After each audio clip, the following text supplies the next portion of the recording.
Are you searching for a deeper understanding of your faith? Inspiring Philosophy is your go-to resource for exploring the rich tapestry of Christian thought. From biblical archaeology to philosophy of mind, we dive into the topics that matter. Our content bridges faith and understanding, offering insights into God's existence and the reliability of the New Testament. Join a community where faith meets reason and discover the answers you've been seeking. Inspiring Philosophy, where faith meets understanding.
All right, you two, settle down. Stop fighting. All right, I'm going to put one of you on a timeout again. Stop fighting, you two, all right? That's actually why we're late. They were literally just at each other's throats. Yeah. The moment. Yeah. I thought about cracking a joke that he started it, but I think technically I started it, so I can't even say You did. Josh actually took his fist and he hit the ground, and that's why we all felt a shake across the U.S. because it traveled that far. So just don't upset Josh. He's got muscles the size of my head. It's terrifying. Friendly giant. Excellent. So welcome. These two are going to be fighting over the Trinity. What are you guys fighting about specifically? With Than, what's going on? You go ahead, Than. What? Why? Oh, sure. Okay. Well, I'll just briefly introduce it, and then I'll let you guys kind of go into it. Most people are familiar with your Josh, and correct me if I'm wrong. You've originally proposed the monarchical view of the Trinity, and have since then kind of moved to a more conciliar, what you call conciliar approach. Correct? Yeah. So it's more of a terminological change than really any type of content change. The reason why I'm sort of adopting that sort of a label is just because I'm sort of trying to push this idea that it is the exact position that was expressed by the 7 ecumenical councils. So it's the conciliar position. But when you sort of paint it as like a monarchical position, it becomes like, oh, it's just one of the other options on the table that anyone who holds the 7 councils can take. You can be social, you can be Latin, you can be monarchical. But I'm actually trying to say, no, this is the position of the ecumenical councils on the doctrine of the Trinity. Yeah. And the fight happens because, James, you have a particular view of the Trinity that you like to hold to. And from my understanding, you take some issue with how Dr. Sijuwade will also. Well, James, you are a doctor now, aren't you? Yeah. Yeah. So Dr. Agnew, Dr. Garb, you have some issues with the way Dr. Agnew was my father. Call me James. Come on. Nope. Now I'm calling you Dr. Agnew because you told Dr. Agnew. Oh, you have some issues with some of the exegetical arguments that Dr. Sijuwade takes, as well as some of the metaphysical aspects of how he argues for the model, correct? Yeah, that's a pretty Broadly good. speaking? Broadly speaking, yeah. Some of the, I guess the exegetical support that's brought forth for it, I have questions and objections about, yeah. And the fight started just because Dr. Agnew is just a big meanie. I am a big meanie. Started picking on me. I'm just a keyboard. I'm just a keyboard warrior over here, just with a microphone and a dream. Yeah. I like that. I just want to say that this began as like me and Josh offering to have a conversation like on video, and now the thumbnail is like debate. What are we fighting about? I was like, this escalated quickly. It's for the That's click. what we do. That's what we do. We escalate things. We make it worse. So here's what's going to happen. Than's going to moderate. I'm going to dip in and out of this throughout because I have some other stuff to do. But I should be listening the whole time. I'm going to dip back in and out to do super chats. So get super chats in. And then when I come back in, I will stop the fighting, put them both in their corners, and we'll do some super chats, and then we'll let them tear each other to pieces again. Yeah. So with the love of Christ, like no, tear each other to pieces. Yeah. I mean, so yeah. I mean, I will escalate things. What is this about? Why'd you bring Dr. S on when I haven't gotten paid? I don't get it. Did you owe someone money, Dr. Josh? I hope not. Apparently, money. So, and Mike, the gig is up. I have it under good authority with that you are an active member of Bethel Church. Don't deny it, or I challenge you to Mubahala. Well, I challenge you to Mubahala, West Side. I will challenge you on that because you will fail. I am not a member of a church that is not in Arizona. So there. All right. So, Fan, you can take over here. Listen here, gentlemen. I want a good, clean fight. No ad hominems. No your mama jokes. No demanding to know where the other person lives so you can fly him to your area and challenge him to a boxing match. None of that, sir. I love that. That will for sure not happen. We will be hosting a physical fight at some point, but it's just not going to happen this time, right here. And also, in the words of Jordan Peterson, don't be a smartass. Seriously, I mean it. Conduct yourself properly. So that's it.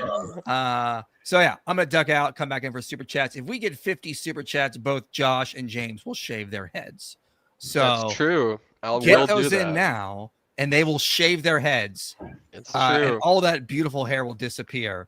But anyway, take it over, Than. Yes. All right. So, I mean, I'm just going to leave this up to you guys because there's so many places you can go. I'm not going to, I think we kind of decided, no, it's not going to be timed opening statements or anything like that.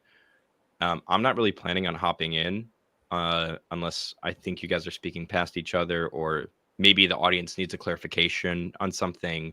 I was just going to leave it in your guys' hands. And like I said, I'll hop in and out as needed. Does that sound like a good plan? Yeah, I think.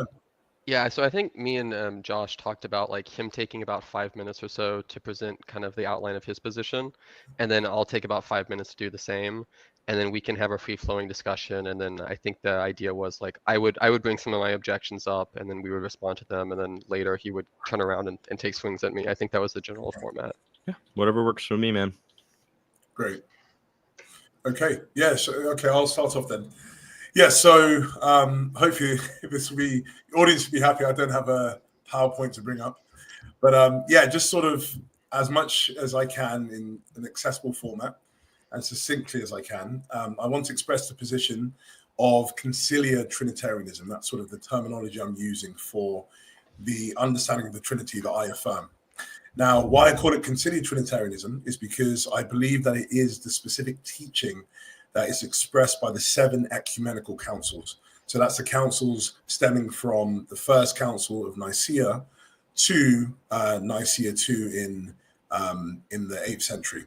And so what you have here are these 7 councils, and really the first 2 councils are the main ones that sort of define what the doctrine of the Trinity is, sort of the boundary marks of what we can say when we speak about the Trinity. And then the other councils after that, the other 5 councils, they sort of just further emphasize the importance of Nicaea and Constantinople. And so they reaffirm its authority. And so that's why it's carried on into those councils. Now, the specific teaching of conciliar Trinitarianism just focuses on 2 main points. And you can sort of just even put this in a sentence, which just says that there is one God, the Father, and that there are two other relationally distinct divine persons, the Son and the Spirit. So there's one God, the Father, and there's 2 other relationally distinct divine persons, the Son and the Spirit, who are homoousios with the Father. That just means that they are of the same nature, substance, essence. Now, these 3 terms, substance, essence, and nature, I personally do not take them to be synonymous. That's why normally I'll say and or. But just because I'm presenting this at a basic level, it's a lot easier just using them interchangeably. But actually, at the metaphysical level, substance would be different from nature, and that would be different from essence. And so, so what I'm just saying, though, is when we look at what homoousios means, it just means the sharing of, in this specific sense, the same substance of the Father, or the same nature of the Father, or the same essence of the Father. So we're going to sort of interchange with those terms, even though generally, if we were going to be more specific in our language, they would be actually more, there'll be distinctions to draw between those terms. So just reiterating it again, that there's one God the Father, and two relationally distinct divine persons, the Son and the Spirit, who are homoousios with the Father, which means that they are of the same substance, nature, or essence as the Father. Now, when we sort of break this down, and we can sort of now break it down into these two sort of sections. So we say that there's one God the Father, and that just means that there is one sole source within the Trinity. So the Father is the unsourced source of everything else. So he doesn't come from anything. He doesn't depend existentially on anything. So his existence isn't derived from anything else, but he gives existence to everything else ultimately. So everything ultimately comes back to the Father. Either necessarily it comes back to him with the Son and the Spirit, or through his causal will with creation, but everything ultimately comes back to him. And so I use a term of fundamentality, and there can be other terms that you use, but it just means that the Father is the fundamental divine person. So he's the explanatory stopping point for all of reality. And that's why we can call him the one God. And then when we say that there are two other divine persons, and we name them the Son and the Spirit, what we are saying is that there are these two other persons who are related to the Father, because one of them, firstly, is eternally generated by the Father. That's the Son. And the other one is, we can use a term that's sort of used by some people, which just means spirated. So the Spirit comes from the Father. He's spirated. So there are these two beings, the Son and the Spirit, who eternally come from the Father. And so they're relationally distinct, as it says in the statement I gave before, because the Son is the begotten one, and the Spirit is the one who proceeds, or he's spirated by the Father.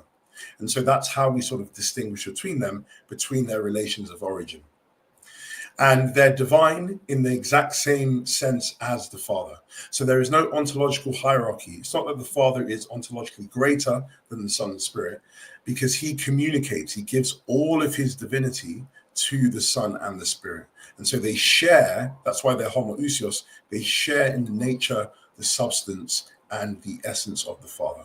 So all that the Father has when it comes to his omnipotence, his omniscience, his perfect goodness, is also had by the Son and the Spirit.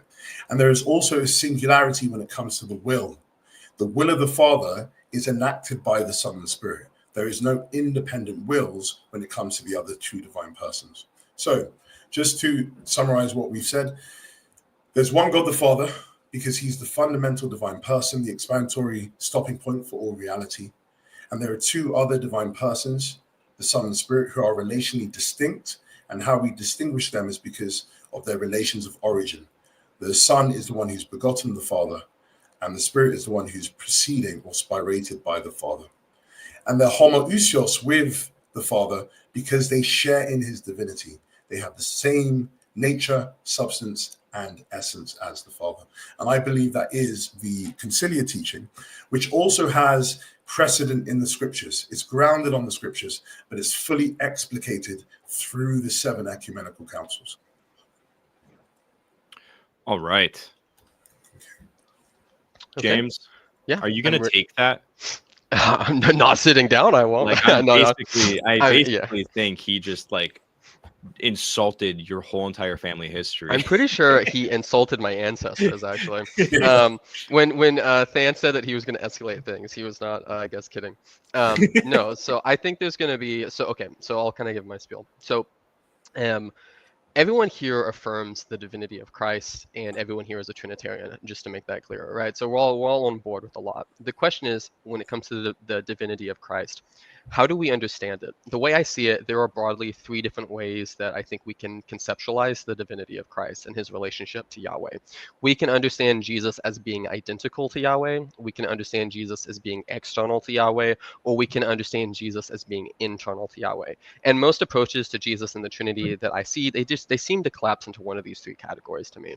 Now, Josh and I both reject the idea that Jesus is identical to Yahweh, as that would collapse the persons of the Trinity. Where we differ is that Josh takes the external option while I take the internal option. Josh says that the Father is identical to Yahweh and that the Father causes or grounds the existence of an external divine person, which is the Son. The Son, in this view, is external to Yahweh because he is not identical to Yahweh, and he's also not a part of Yahweh. So in contrast, I take an internal approach. I agree that Jesus is not identical to Yahweh, but I think Jesus is internal to Yahweh, or rather a part of Yahweh. I hold to what people lovingly refer to as partialism. And while this term gets thrown around and sneered at in dismissive ways, I contend that it's probably the best way for viewing and thinking about the Trinity. And I may alternate between referring to my position as an internalist and a partialist position. Now, I see 2 plausible ways to understand the partialist position. One option is to say that Yahweh is the Trinity, right? Under this view, the Father, Son, and Spirit taken together collectively, that's what Yahweh is. Yahweh is just all of them. Jesus is part of the Trinity is Yahweh, so Jesus is part of Yahweh. Pretty simple. However, there is a second plausible way to understand the partialist position. One could actually agree with Josh that Yahweh is identical to the Father, but instead of saying that the Son is an external person generated by the Father, one could maintain that the Son is a part of the Father, is internal to the Father. And this would resemble, I think, what we see in early Christian writers like Tertullian or Theophilus, who describe the Son as God's logos, who was always intrinsic within him, and then God sped out, and so on and so forth. But anyways, so something worth noting about the internalist position is that it imposes far fewer theological commitments on the person who adopts it. So for Josh's model, for his model to work, one essentially has to affirm the eternal generation of the Son. In contrast, from my view, that doctrine, you can take it or leave it. Like, my view will work either way. Similarly, Josh's external model requires the claim that the Father is identical to Yahweh. And I don't agree with a lot of Josh's biblical arguments for this, and I'll be challenging him on that, I think, shortly. But even if Josh were correct on that point, it wouldn't necessitate the externalist position. One could still be an internalist and say that Jesus is internal to this person of the Father who is Yahweh. And in pointing out these differences in theological commitments between our models, I'm not yet offering a critique of Josh here. I'm just pointing that out so everyone is on the same page. As Christians, I think the major question we should be asking is, how do these 2 models compare in light of the biblical data? Does the Bible support one view over the other, or does it leave us with not enough data to decide? And it's here I'll go ahead and lay out some of my cards on the table of what I hope to discuss today. I believe Josh's model relies on theological commitments that can't be found in Scripture. I think that he has overstated the scriptural support that he can kind of muster to support his position. In contrast, I think there's a lot of biblical data, especially in the Old Testament, that strongly supports the idea of the Son being internal to Yahweh. So my contention today is this. I think at best, none of Josh's proof texts succeed, and the Bible fails to support his model over mine. At worst, I think the Bible might actually support my view over and against his. And let me conclude by stating that one of my theological commitments, let me just state this clearly, I think as theologians, we should start with the Bible, understood in the context of its original audience and authors, and build their theology from the ground up. It seems like Josh starts with the creeds and the councils, and then he takes what they say and tries to make it go back into Scripture. And this is a difference of methodology, but I personally start with the Bible and I build from the ground up. And I think in general this is crucial, because if we begin with a theological model that we're committed to and then we go to Scripture to defend it, I think we just inevitably end up shoehorning our theology into the text. So I suspect most of us have had encounters with people who, when faced with biblical passages that contradict their theology, they do some interpretive invention. So anyways, that's a brief introduction to my position. I have several specific areas that I'd like to bring up with Josh about his arguments and how he justifies his model, but I will go ahead and pause here and see if there's any remarks that need to be made before we get into that. So I was trying to keep a track record of broad categories of areas of disagreement, and these are the 4 ones that I see, and let me know what you guys think, if that's okay. Do you have something you want to say quick, Dr. Sijuwade? No, I'm cool. Yeah, okay. That's fine. Yeah, please go. So I think one thing we'll need to do is go over this internal versus external issue. I think that's going to be something that especially for the audience, that we'll have to unpack. I think you brought up an interesting point, James, in your opening statement, because you kind of alluded to the explanatory flexibility of your model.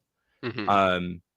You know, your model can, you're arguing that it can take into account many different ideas of the relationship between God the Son and God the Father, where, correct me if I'm wrong, Sijuwade's model is kind of necessitating a particular view. You want to go, the third one would be like the biblical data, and the fourth one could be epistemology of theology and method, like theological methodology. Do you guys think that's a broad taxonomy of that's representative of the disagreements? I'll let Josh speak first, since I just spoke. Yeah, no, that is, you've highlighted great things. So yeah, I think that's sort of some major distinctions between us. For me, really, I'm just open to go with whatever you want to do, however you want to attack this. And yeah, so Fan and James, over to you guys, how you want to sort of navigate. Okay, so I'll say this, and then if there's nothing else, I'll let Dan hop in, and then I'll go to kind of my first thing that I want to bring up. So some of those things are relevant, but so for instance, a difference in methodology. If you have someone who comes from a Protestant background and you have someone who comes from a Catholic or like Orthodox background, their epistemologies or the methodology when it comes to theology is going to be different. And in this conversation, I think something like that is probably going to take us off into the weeds. So like as far as what's the best epistemology, I'm fine to just say, okay, you know, as far as, let's maybe focus on what does the biblical data say, what does the patristic data say, and then maybe set aside the issue of like what's the hierarchy we give those. I was just setting that forward as kind of my methodology. That way people would understand where I'm coming from and focusing on it. So yeah, I would just say that, and then Than or Josh, if there's anything you guys want to say, I can bring up my first. I can bring up kind of the first area that I want to kind of press you on. Yeah. I am resisting the temptation to just include myself into the conversation since it's between you two. So I'm just here to moderate. Okay. So yeah, go ahead. Yeah, okay, so if it's okay with you, Josh, what I'll do then is kind of like what we talked about. So I don't want to hit you with a whole lot of like different points, and then you have to play catch up. So I've kind of broken down my objections into sections that I can articulate in 5 minutes or less. And so if it's okay with you, I'll maybe talk for about 5 minutes or less for my objections, and then I'll let you take whatever time you feel you need to kind of like address them, because I know if I talk for I've done enough TikTok responses to know you can make a lot of errors in 5 minutes, and maybe you need more time to unpack them. So then I'll do maybe 5 minutes, and then you take the time you feel you need, and then after you do that response, we can then go free flow. Is that pretty good? Yeah, that's cool. Okay, cool. So kind of one of Josh's main arguments that I want to press on is that the New Testament identifies the Father as Yahweh. So this is the first area I want to challenge. So when Josh argues for the Father being identified with Yahweh in the New Testament, he cites several scriptures in which the Greek word theos, which is translated to God, is used in connection with the Father. And he usually cites these verses and claims that they identify the Father as Yahweh. However, I want to pause and examine the underlying assumptions of this argument. Suppose I was to ask him, hey Josh, why does referring to the Father as theos entail identification with Yahweh? Suppose I pointed out that theos was used at this time to refer to all sorts of beings who were not Yahweh. It referred to pagan Greek gods, to humans, to Satan, so on and so forth. Why then should we assume that the use of theos necessarily refers to Yahweh and has this identity, right? Presumably, Josh might want to respond by saying, well, James, you silly goose, while theos was used broadly, we have to look at how a first century Jewish author would use that word. And when we do that, we see that theos for first century Jews was primarily a way of referring to Yahweh. For them, Yahweh was the only true theos, right? So when they refer to the Father as theos, or as the only true theos, or as our theos, we can understand that they are connecting the Father with Yahweh. In short, Yahweh language is being attributed to the Father, so we can conclude that the Father is being identified with Yahweh. That's what I think the general thrust of the argument is kind of going on under the hood here, right? And at first glance, I think this sounds pretty reasonable. However, if this is the reasoning that undergirds Josh's arguments and the proof text that he cites, then it also gives us an equally powerful reason for saying that the New Testament identifies Jesus as Yahweh. Theos was not the only word first century Jews could use to refer to Yahweh. Another term was the Greek word kurios, which is translated as Lord. When the Old Testament was translated into Greek, places that originally contained the divine name Yahweh were rendered with Kyrios instead. Kyrios became a substitute for the divine name. For a first century Jew, there was only one true Kyrios just as much as there's only one true Theos. So when the New Testament authors refer to Jesus as Kyrios, I think by the same logic Josh would be using for the Father being called Theos, we must then conclude that Jesus is also being identified with Yahweh. For the application of Kyrios to Jesus is just as much an application of Yahweh language as Theos is. Now, I know Josh has a response to this, right? His move is to say, oh, no. In these instances, Jesus is not being identified with Yahweh. He's being called Yahweh in a metonymical sense. But here's the issue I see with that.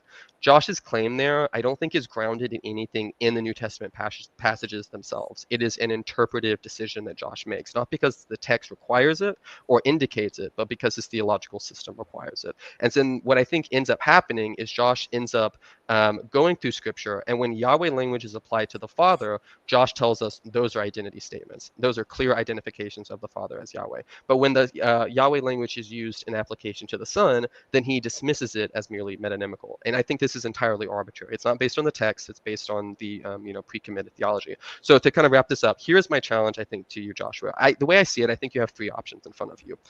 Option one, I think you can give us a scriptural argument for explaining why all the Yahweh language about the Father should be taken as an identity, whereas all the Yahweh language about the Son should be dismissed as metonymical, right? And to do that, you would need to get into doing some exegesis with the text itself. Or option two, be consistent in your methodology and conclude that the Son is identified with Yahweh just as much as the Father is. Or option three, be consistent in your methodology, but in the opposite direction, and conclude that the Yahweh language applied to both the Father and Son, those aren't identity statements in either case. So I think those are your options. And just to be clear here, the issue I'm challenging Josh on here is his claim that the New Testament identifies the Father as Yahweh. I'm at this point, I'm picking one of the pillars that Josh uses to support his position, and I'm questioning the justification for that pillar. My internalist position doesn't stand or fall on this topic on whether or not Yahweh is identical to the Father, so I can go either way. But Josh's position, I think the stakes are high for him on this. So Josh, let's maybe look at some of your favorite proof texts. Maybe if you want, we could start at 1 Corinthians 8:6, something like that, and you can maybe show me what you're thinking. Okay. Yeah. So thank you very much for breaking that down and sort of putting forward some of my key arguments, key moves. I would say, I do very much believe that Jesus is Yahweh in the sense that he is metonymically Yahweh. That means that he's a representative and mediator between us and Yahweh. He's the agent of Yahweh, and that's why we can call him that. But when we are when we're using the word Yahweh in the sense of identifying that as a proper name, that is given to the Father alone. Now, your question was, how can you show that from the scriptures? Well, firstly, we can actually see that the Father is called Kyrios in the New Testament. So, for example, if you go to the Annunciation passages, I don't know if you can bring up, Fanny, able to bring up verses, or is that something you can do? Yeah, let me. I'll bring up my Logos Bible software if you want. Okay. When you can you go to Luke 1:26-38? Yeah, give me 1 second. It's just loading. And I also did not process which passage you just referred to. Oh, sorry. Yeah. So Luke 1:26-38. Luke 1:26-38.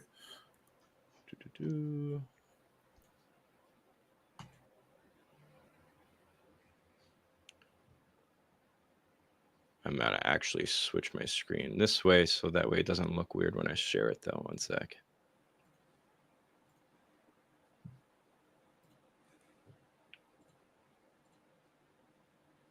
Right. There you go. Okay, perfect. So I can get rid of this interlinear if you want me to. Yeah, I think maybe for the audience it'll be easier having.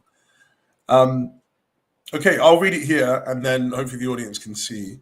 Or if you can read for me, actually, Fan, that'll be. So I don't 26 to what verse? Yeah, 26-30. That's the main. It's Annunciation passage. Yeah. So in the 6th month, the angel Gabriel was sent by God to a town in Galilee called Nazareth to a virgin engaged to a man whose name was Joseph, of the house of David. The virgin's name was Mary, and he came to her and said, "Greetings, favored one, the Lord is with you." But she was much perplexed by his words and pondered what sort of greeting this might be. Did you want me to keep reading? Yeah, sorry, just go down to 32. 32? Yeah. The angel said to her, "Do not be afraid, Mary, for you have found favor with God, and now you will conceive in your womb and bear a son, and you will name him Jesus. He will be great, and he will be called the Son of the Most High, and the Lord God will give him the throne of his ancestor David." Okay, so James, just a quick question. Who would you identify the Kyrios being spoken about there? So here in verse 31, and now you will see for the womb bear a son, name him Jesus. He will be great, and he will be called the Son of the Most High, and the Lord God will give to him the throne. I think the Lord God there is referring to the Father giving him the throne of his ancestor David. So we have here an identification of God with the Lord, or we can say with Kyrios. Now, can I pause you there? Yes. So you're interpreting this as an identity statement, as the Father is the Kyrios. Just for now, I'm just showing you that. Okay, I'll let you go ahead and cook. I'm just showing you that there are verses where it's actually the Lord is spoken of the Father, because a lot of people think, and it's something that they raised before. They said, okay, we have loads of verses for Jesus being called the Lord, whereas actually the Father called the Lord. Well, you have in the beginning of Luke, that's explicitly shown. Sorry, Than, just one more thing. Yeah, of course. Can you go to Matthew? It's a similar thing as well with Mary. Can you just go to Matthew 1? 18 to 18 to 23, but a specific verse will be 18 to 23. Right. The key verse there, though, if you can just read verse 20. But just when he had resolved to do this, an angel of the Lord appeared to him in a dream and said, "Joseph, son of David, do not be afraid to take Mary as your wife, for the child conceived in her is from the Holy Spirit." And sorry, verse 22 as well. What did I just read? Yeah. Sorry, I got I had a dyslexic moment. Sorry. Verse 22. All of this took place to fulfill what had been spoken by the Lord through the prophet. And then, 23, that says, "Look, the virgin shall conceive and bear a son. They shall call him Emmanuel," which means God is with us. Okay. So again, James, who is that referring to when it speaks of, firstly, the angel of the Lord? So who is the Lord that the angel is of? And then secondly, when it says spoken by the Lord through the prophet, again, who is that referring to? Is that referring to the Son, or is it referring to... Yeah, so I think angel of the Lord is their associating angel as a messenger of Yahweh. I don't think the Lord there is going to give you either the Son or the Father. I think this is general a reference to Yahweh there. Now, what was your other question about this? When you go to 23 and it says spoken by the Lord through the prophet. So the Lord is speaking, but he's speaking through the prophet and gives a specific message saying that the virgin will bear a son. Is that the Son speaking about himself? Yeah, I don't see any. Yeah, so I actually think that we probably, and this could go into a deep stuff into the Old Testament. I think we do have grounds for thinking that it is the Son who speaks to the prophets in the Old Testament. So if you look at something like Isaiah or Jeremiah, when they have at the beginning of their kind of prophetic career, they talk about the word of the Lord coming to them, and I think that there's decent Old Testament grounds to understand the word of the Lord as referring to a visible manifestation of Yahweh, which I think both of us would agree visible manifestations of Yahweh are not going to be the Father.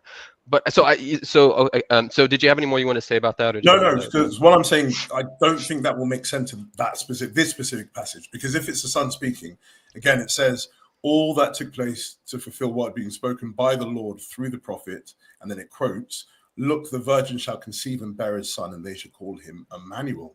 Now, if it's the Son, wouldn't there be a different type of reference that he gives to himself? Can I ask a question real quick? So is the point that you're getting at here that Kyrios is applied to the Father? Is that like the gem? Well, I'm just saying I can't see how it's applied to the Son. That's the key thing. Okay, yeah. So that's what I'm asking. So let's suppose I grant this to you. So okay, this is Kyrios is being applied to the Father here. Yeah. That's what you think justifies saying that all the Yahweh language and applied to the Father, that's identity statements, but all the ones applied to the Son is metonymical. Am I correct? Oh no, not at all. We just started. So firstly, we've established a basis. What I'm trying to say to you is that he is called Kyrios in the New Testament. Okay. Yeah, I agree with that. So tell me, let's pause there. Do you agree that the Son is called Theos? Oh yes, I do. Okay, so then we have a symmetry for both. Both the Father and the Son are called Theos, both are called Kyrios, and I think you'll agree with me, Theos is usually reserved for the Father, Kyrios is usually reserved for the Son, but there's a little bit of overlap. On like the Venn diagram of usage, there's a bit of overlap. Theos, sometimes it's for the Son, but usually for the Father, and same thing with Kyrios. I agree with you, but then we need to then interpret it and say, well, what does it mean when it's used for the Son? Theos. What does it mean? Or both. When Kyrios is used for the Father. And so I would say that I have grounds for saying when it's used for the Father, it cannot be metonymical. It cannot be representative. When it's used for the Son, it is representative, given our understanding of the role of the Son. So, for example, now, let's say we go to, if you can just, sorry, I'll read the verses myself just because to save us a bit of time. But if we were to look at, for example, what is the role of the Son? The role of the Son that we see in 1 Timothy 2:5, it says that there's one God and one mediator between God and man, the man Christ Jesus. When we now go to the key verse, 1 Corinthians 8, so I will read that out. So we have 1 Corinthians 8, the very famous verse, 1 Corinthians 8:6, which says, yet for us there's one God the Father, from whom are all things, and for whom we exist, and one Lord Jesus Christ, through whom are all things, and through whom we exist. Now, what is the prepositions in those specific statements? They're saying one is a source and one is a mediatorial being, because it says from whom all, and then through. Can I pause you here real quick though? Yep. Because I could grant you that the Father is the source of the Son. I could grant you eternal generation, and we can come back. No, I'm not talking about that though. I'm not talking about that. Okay. So let's say so the Father. So so then I'll let you continue. I'm not talking about that. I'm saying look, because he's not talking about the relationship between the Father and the Son. He's talking about what is the relationship between God, the one God, and us, and the one Lord and us. Okay. Now, what does it say with the prepositional use? The prepositions that are used in 1 Corinthians 8 is from whom are all things and for whom we exist. So he's saying all things exist for him and our goal is him, because then it says, as it says there, and for whom we exist. So our purpose is for the existence of the Father. But then when it speaks about the Lord, what does it say the prepositional use for him is? It doesn't repeat it and say, well, they're equally Yahweh, equally God, so it's equally from whom and equally for whom. No, it then says through whom are all things. So he's the means by which we exist, the means that the one God uses for us to exist, and then through whom we exist.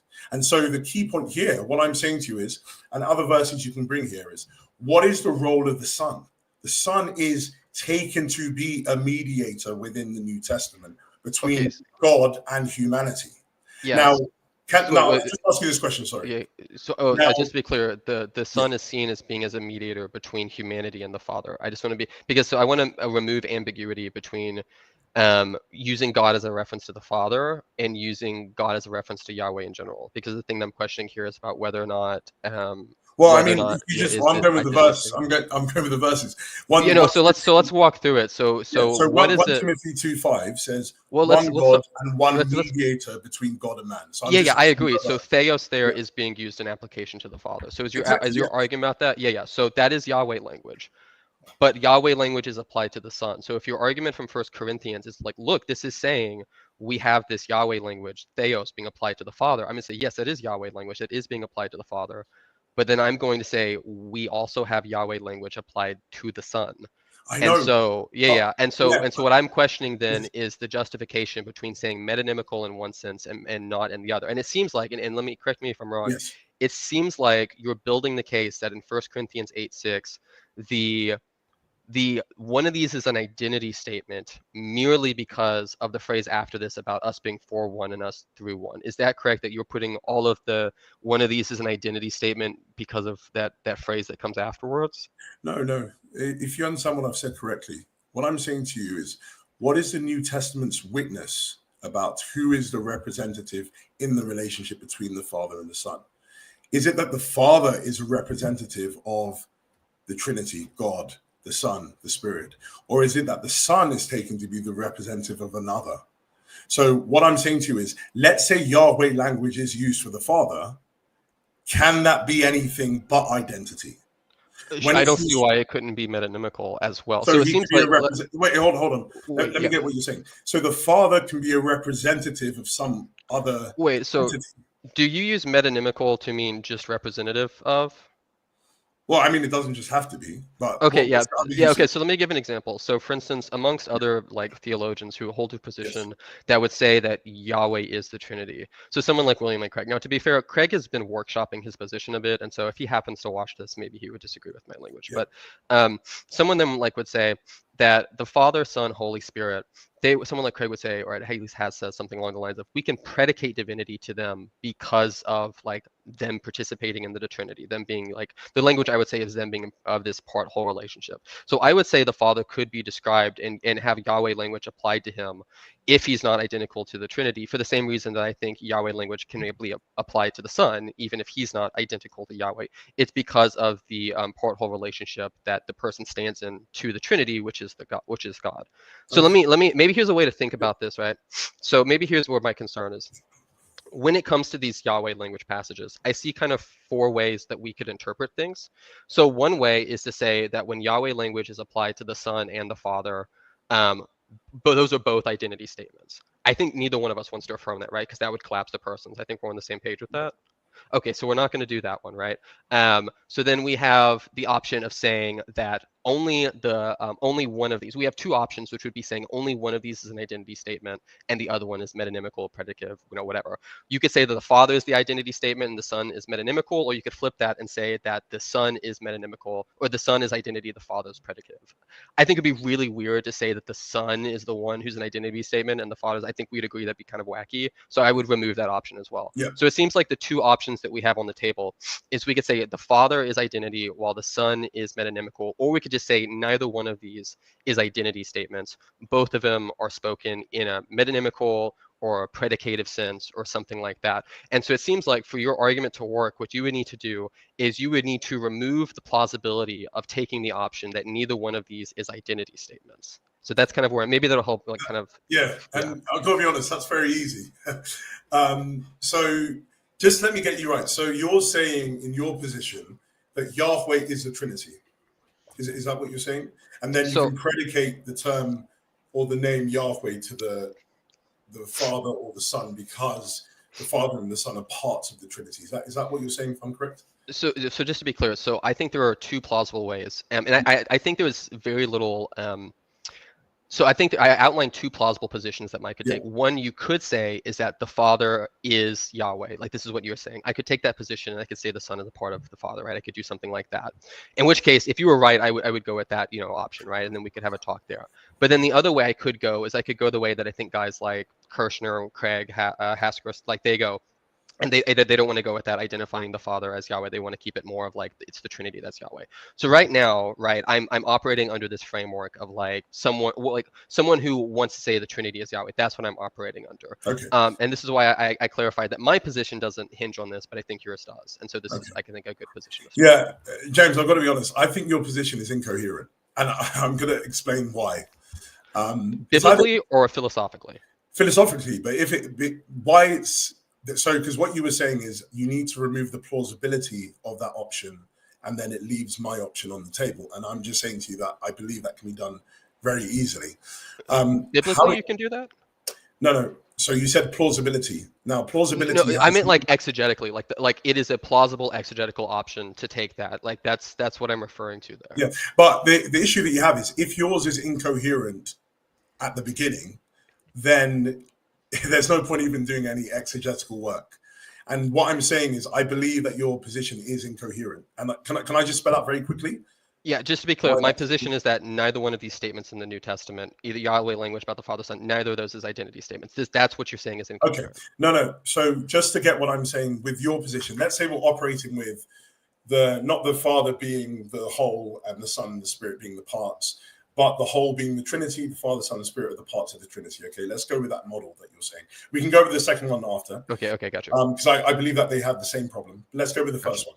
And so what you're saying to me is, when I brought you passages saying that we should take the Son to be representative of Yahweh, the Father, because he fulfills a representative role throughout the scriptures. So, as I said to you, 1 Timothy 2, it says that there's one God and one mediator between God and man, the man Christ Jesus. So we're saying that the role of the Son is as the mediator between us and God.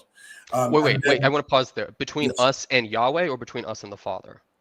Well, I'm taking at the moment now Yahweh and God to be applicable to the Father. But that's the problem. That's why I'm trying to be Yes. really careful about how we use theos and Yahweh, because I think that passage you quoted from was it Titus or Timothy? Timothy. Timothy. I think that thing you quoted. I think it's saying that Jesus serves as the only intermediary between us and the Father. I think that's what that's saying. But because I don't think theos is a unique identity statement referring to Yahweh like you do, it would be circular to assume that that's saying Jesus is the unique So please, intermediary just, between the Son and Yahweh. Sorry for interrupting, but please be as clear as possible. What does God apply to for you in the Trinity? And what does Yahweh apply to you in the Trinity? And what I mean by this, primarily.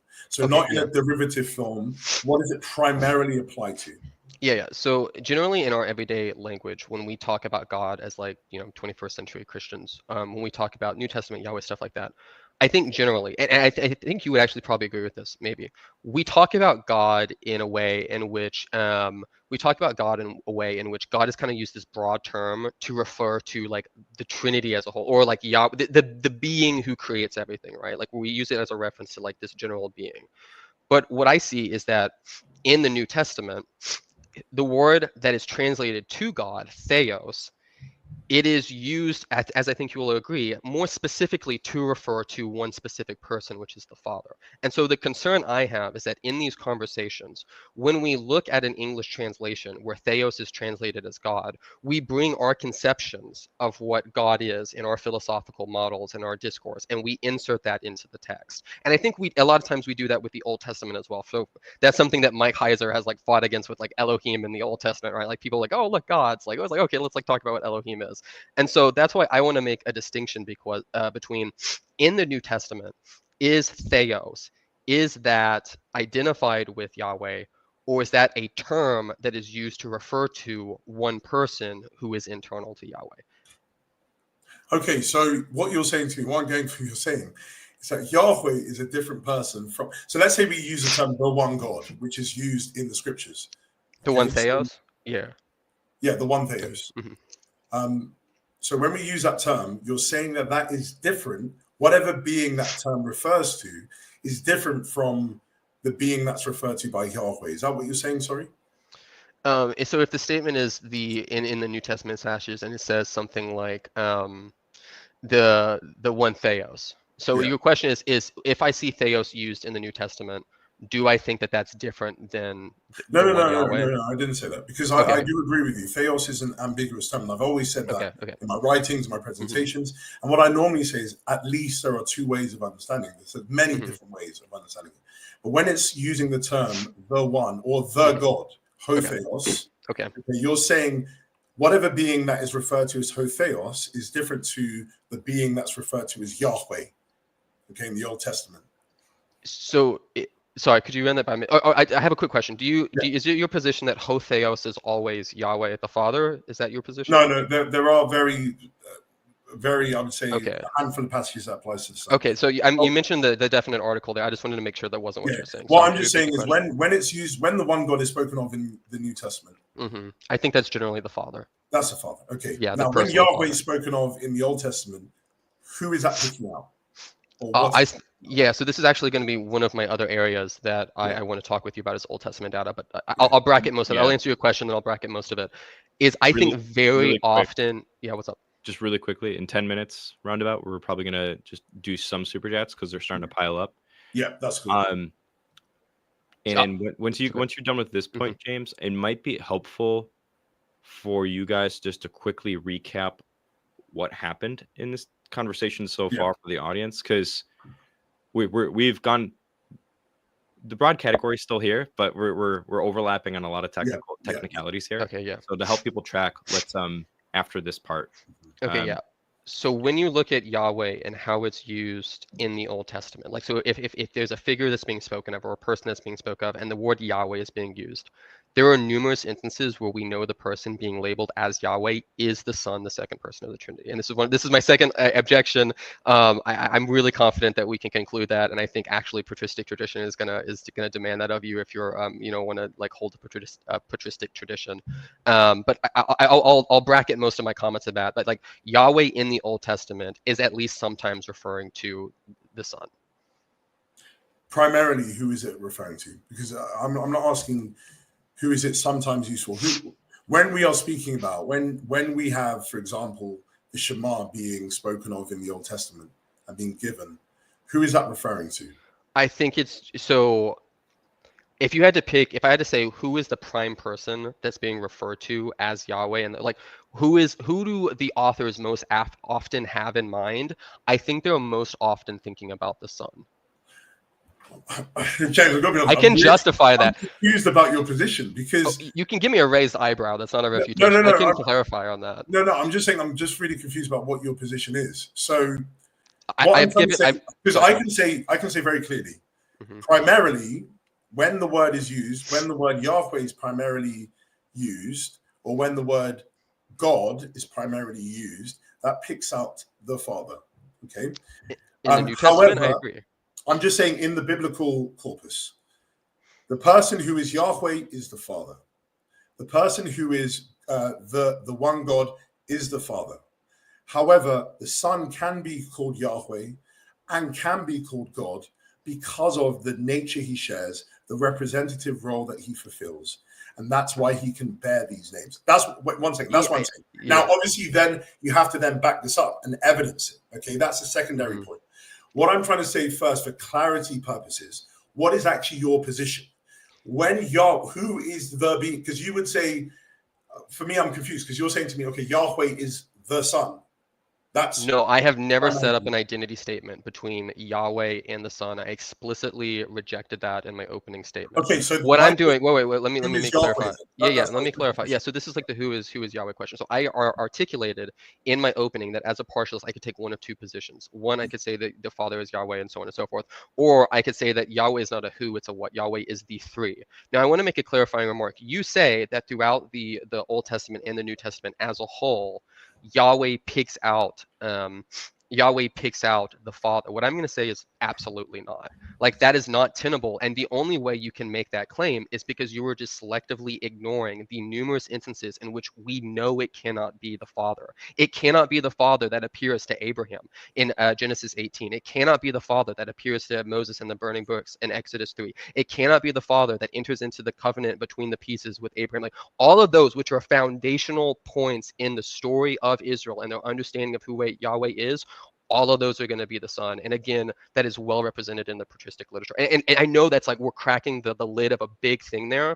And so if Than wants to pause here, I have a lot of Old Testament data I would love to talk with you about. And I tell you what, let's let Josh have the last word on this. Since I started the attack, let's let Josh have the last word. Yeah. And then we can go to questions. Does that seem fair? Yeah, I mean, I didn't say what you just said. I didn't say it picks out the Father over the Son. I'm happy to say that Yahweh is spoken of, or when we have various instances of Yahweh speaking to prophets, or even wrestling with individuals, whatever it is. These are representations of the Son. I have no problem with that. What I'm saying to you, however, that doesn't negate the point that we get from the New Testament, because as a Christian, what I would say that the interpretive lens is, we look to the Old Testament in light of the New Testament. And what the New Testament reveals to us, I would say, is that you have the Father being the individual who has sent the Son as his representative. And so then we can understand then, when the Son is operating within the Old Testament, what is he operating as? Is he operating as this independent entity, or is he still fulfilling what he was doing in the New Testament, which was to be the representative of the Father, which was to do the will of the Father, not his own will? Who, again, so my point is that we look to the old in light of the new, And so we see from the New that the Father is the being who is revealed by the Son. He is the God of Israel. That seems to be what Jesus is painting a picture of, that it is the God of Israel, that he has come to fulfill his will. And so then what does that mean for them when the God of Israel was interacting with the Israelites in the Old Testament? So for me, what I'm saying is, even if I grant you, yes, the Son is the person who appears in the Old Testament in all of these Yahweh instances, that doesn't mean that he is Yahweh by identity. It still fits exactly with my position, because what I'm trying to say to you is the representative role is the key thing here. What we see very, very explicit in the New Testament is that the Son is the mediator between us and God, and so we access God through the Son. So when we go to the Old Testament, of course the prophets are going to be interacting with the Son, because again, he doesn't stop being the mediator between God and humanity, and he is the representative of God and humanity. So for me, it doesn't sort of evidence your position just saying that we have the Son being picked out in the Old Testament and not the Father. Sorry, Vanya, over to you. All right, settle down, ladies. Settle down. We can barely hear you, Mike. Yeah, it's because my mic was in front of me. I forgot. Settle up, lady. I will say this, because this can get really deep in the weeds really quickly if we're gonna get into like the Hebrew Bible, with the theophanies. I don't know if you guys want to go there or not, but I fully plan to go there. Okay. Well, let's get to some super chats here. Then you guys can jump back in and just try to answer these as briefly as possible, because we got a lot. So I guess this is for Dr. Sijuwade. How does essence, nature, and substance differ? Yeah. So in essence is something which is the whatness of a being. So it's expressed by a real definition. So for example, if someone says, what is your essence? You're basically saying, what are you? So what is the whatness of that being? It is then expressed by a real definition. So you'll give a definition of that being. So for example, what is Socrates? Well, Socrates is a rational animal. And so that would be his essence, being a rational animal. Nature is the collection of properties which contribute to the whatness of an entity. So that would be things like rationality. So it will just be properties that you will list, which will make up a collection, which will then allow us to understand what that being is. And the substance is just a particular object. So, for example, a table is a substance, a chair is a substance. It's just a particular object.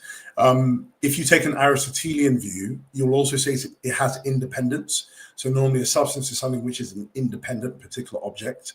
So yeah, there are different ways of understanding it, but that's normally the ways that I take it philosophically. Correct me if I'm wrong, but isn't what Joshua is saying simply the orthodoxical view? Or am I misunderstanding something? Orthodoxical. I think he meant orthodox. Yes. I would say it is. I know there's been some people pushing back saying, oh, what is Josh saying that the Orthodox don't seem to like this? But it is exactly the Orthodox view. I'm not saying anything different. Now, I've got a paper coming out,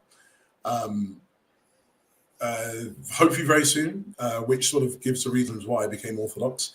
And I go through a list of probably about 10, 12 theologians who affirm this same position as myself. On monarchy of the fathers. So for me, it's the Orthodox view. Maybe I might use different philosophical language sometimes, but I don't see it's any different from what Orthodox will affirm generally, given the conciliar position. You know, Joshua, every time you say that, I can hear Catholics crying in the distance. I think so, man. So I'll make one comment as a teaser for maybe something to talk about later on. I think that if we look at the earliest like patristic writers, I think they more fall in line of the second option that I presented, which is the Father is identical to God. The Father is identical to Yahweh, and then the Son is a part of Yahweh. I think that's what we see in the earliest patristic writers, and I plan on bringing that up later. So maybe we could just have a teaser there. How do begotten of and proceeding from differ? Good question. Yes, so I've got an article on this. It came out a few years ago with Faith and Philosophy. It's called Grounding and Eternal Generation. So generally, the theological position is that we just don't know. It's a mystery. I think the Cappadocians even themselves said that there is no way really to understand it. I think Cappadocians won't be happy because I tried to actually try and understand it. And so I would say that Well, Catholics will say maybe the way to understand it is through the filioque. So you have the begetting just means that there is a soul generation. And then the proceeding is that there is a cooperative generation, such that the son proceeds from the father through the son and the son. I would take the position similar to that I think the only way to really make sense of it is that there has to be some sort of there is sort of participation of the son in the generation of the spirit, but I wouldn't go the whole filioque route. And so that if someone wants to look into this, look into the paper Grounding in Eternal Generation. But I would say that probably the best way to understand it is saying that there is some aspect of the son being involved in the procession of the spirit. This is a two-part super chat, so I think I may misunderstand what it means that Jesus is begotten. The language of begottenness is used in the Old Testament when Yahweh appoints his king. Monogenesis is also used in Greek to describe Isaac. In context, monogenes likely means unique. This can also be said of Jesus being unique compared to the other dons of God. I'll jump in here and say this. I agree that monogenes, that's generally understood as being like unique. And so there is an issue there. So one of the issues I want to raise later, I mean, like, it would be kind of a sidetrack to go now. I do want to bring up the topic of, does the Bible support eternal generation? And how did the earliest writers think about the begottenness of the Son, stuff like that, after the New Testament. But I will just say that on this point, I think this comment is correct. Monogenes is not a word that has these concepts in it of being first begotten. It can mean first unique, things along those lines. Or it could have to do with like the king when he is inaugurated, he's begotten of, so on and so forth. He also has on monogenes unique in Genesis 22:2. Remember, Isaac isn't Abraham's only son, but his unique son who was appointed as the inheritor of the promise. Okay. Dr. Sijuwade, Mullins claims your view of the Trinity makes all divine properties extrinsic due to your intrinsic extrinsic criteria for aseity. How do you respond? I can't actually remember Mullins' critique here, but I would generally say that no, I don't believe that it does, just because the way in which something like being ungrounded is very different from the property of being omnipotent or being omniscient. Mm-hmm. And so when we say that the Father is ungrounded, ungroundedness already within it presupposes a lack of a relation to something else. So it still has an outward lookingness to it. It's just basically saying we look around the let's say environment in which the Father exists, and there is nothing out there that grounds him. Okay, but with omnipotence, you don't look outwards from in the environment. You just look to the internal being of the Father. Oh, I'm all powerful. That has nothing to do with my relation or lack thereof with something else. Oh, I'm omniscient. Again, that has nothing to do with my relation to anything outside myself. So being unbegotten, being ungrounded, being uncaused is still something which has to do with how the environment is. And thus it's extrinsic, because it's saying there is a lack of a relationship of causation or grounding with something else. But you don't have that with all the other properties. So you can easily say they are intrinsic, but extrinsicness is. And I before I even started writing on this, when I had the idea, this was years ago when I started writing on this, I went and sort of started asking a few philosophers who have nothing to do with philosophy of religion, but were working on the extrinsic-intrinsic distinction. And I said, oh, is being uncaused an extrinsic relation? And they just said, duh, of course it is. And like, this was nothing, they have nothing at all to do with the Trinity. And so then I was like, okay, that's great. Let me start thinking about this deeper. So it's not just like, oh, I've just plucked it out of thin air. It's actually something which, when really thought through with the extrinsic-intrinsic distinction, you'll see very clearly that it has to be an extrinsic property, but the others aren't. All right, I'm gonna do one more. I And then kind of make a quick comment on that. So Ryan go Mullins talks about that in his more recent book, Divine Time Maker and Divine Watchmaker. And Mullins develops an argument where he takes I think it's 4 criteria of intrinsicality that you've put forth, and he shows that if we apply those criteria consistently against these other properties, they end up being extrinsic. I'm not going to develop that argument here. I'm just saying if people want to hear more about Mullins on that, that's where you would find it. Okay, that's great. Yeah. All right, yesterday's super chat. Exact location of the One Piece is known, but super hard to find and land. When found, we'll have the true Trinity concept. You see, I heard that the real Injil actually has the correct model of the Trinity in it too. That's true. It does. Just so you guys know, the So Injil. when you're talking about One Piece, is it the anime? Sorry. I don't know. Some people just do stuff in the super chats. We have no idea. I've heard like there's. Wait, Josh. Wait, are you into anime? Yeah, just Dragon Ball. That's it. I've limited myself. Okay, no. How have we been friends this long and I did not know that? No, only Dragon Ball. Dragon Ball. My kids and I are watching through Daimo right now. How do you find it? It's fun. It's fun. I like it. I like it. I'm sorry. Okay, guys. Let's get back on topic. We'll talk about this another time. Yeah. But yeah, Dragon All right. Ball, big fan. All right. So yeah. All right. Ready? Round 2. Fight. So I think this might be a good point. So why did you do this one, Mike? Sorry. Wait, Sorry. really quickly, guys. Yeah. Really quickly. Because we went over biblical data, largely speaking, and the identity statements and all that kind of stuff. Are you guys wanting to continue that conversation, or are you wanting to go into like a different broad category here? I would like to continue that conversation in light of Old Testament data, because so far I think we've mainly focused on New Testament stuff.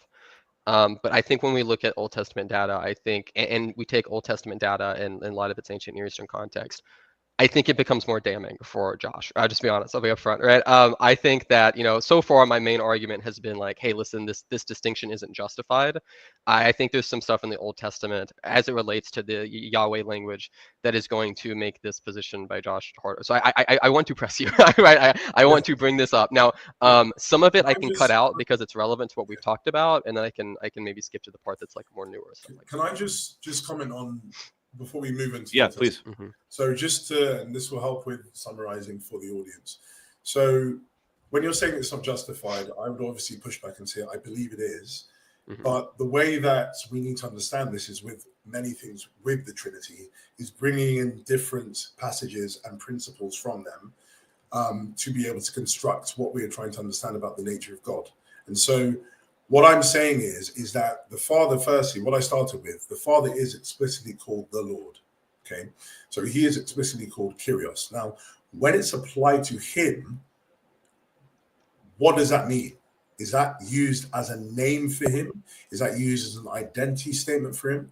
Is that used metonymically in a representative format that the Father is representing something else? When the Son is called Kyrios, again, he's called Kyrios a lot more than the Father. Is that used as an identity for him? Is that used metonymically as a representative? I am trying to say that when it's used for the Father, it can only be as an identity. And this is just what I'm saying from the New Testament. And then when it's used for the Son, you can only take it as a representative format, because if you took it as an identity for the Son, and you took it as an identity for the Father, then you just basically have to say that they are one another, which you don't want to do. And as you were sort of going through really helpfully, James, you were saying there's sort of 4 options. And so, yeah, my option is to say the Father is identified as Yahweh, but the Son bears the name, shares the name Yahweh with the Father. Can I just go to one more verse, in the New Testament before we switch to the Old? You don't have to apologize. Any excuse to look at so the Bible, what are you thinking of? Can you go to Philippians 2? Yes. Where do I want to go? Sorry. Philippians 2:9. You're going to one of the most controversial passages. No, yeah. But look, I'm just saying that as a laugh, Philippians 2:9. Sorry, 9 to 11. Can you just read that, please? Sorry, fan. Oh, you want me to read it or Than to read it? Anyone. I'll read it. Don't make fun of the fact that I don't know how to read, you guys. Therefore, God has highly exalted him and gave him the name that is above every name, so that Then at the name of Jesus, every knee should bend in heaven and on earth and under the earth, and every tongue should confess that Jesus Christ is Lord, to the glory of God the Father. Okay, so when it says that he has given him the name that is above every other name, what is that referring to? Yeah, so this is a tricky passage no matter where you land on the Trinity spectrum, right? So, and here's why. So one thing you could say is in the Old Testament, a name is used as a circumlocution for Yahweh's presence, like Yahweh himself. And there is precedent for thinking that this gets picked up in the New Testament with like John and stuff like that. And this is something I've thought about relating to other issues, but I will say I don't think that you can incorporate. I've looked at the various usages of Jesus. So if you say Jesus is making Yahweh's name known, one thing you can understand about that is Jesus is making Yahweh's like presence known. Like this is Yahweh present with us. I don't think every instance of the name or like Jesus being given a name, stuff like that in the New Testament, I don't think you can cast that out as every single one of those as being Yahweh giving his presence to Jesus. I think you could incorporate some of that as being like Jesus having the authority or the Father giving Jesus authority, stuff like that. So bringing it back down to Philippians 2, when it says it gave him the name that is above every name, this is talking about after Jesus is exalted.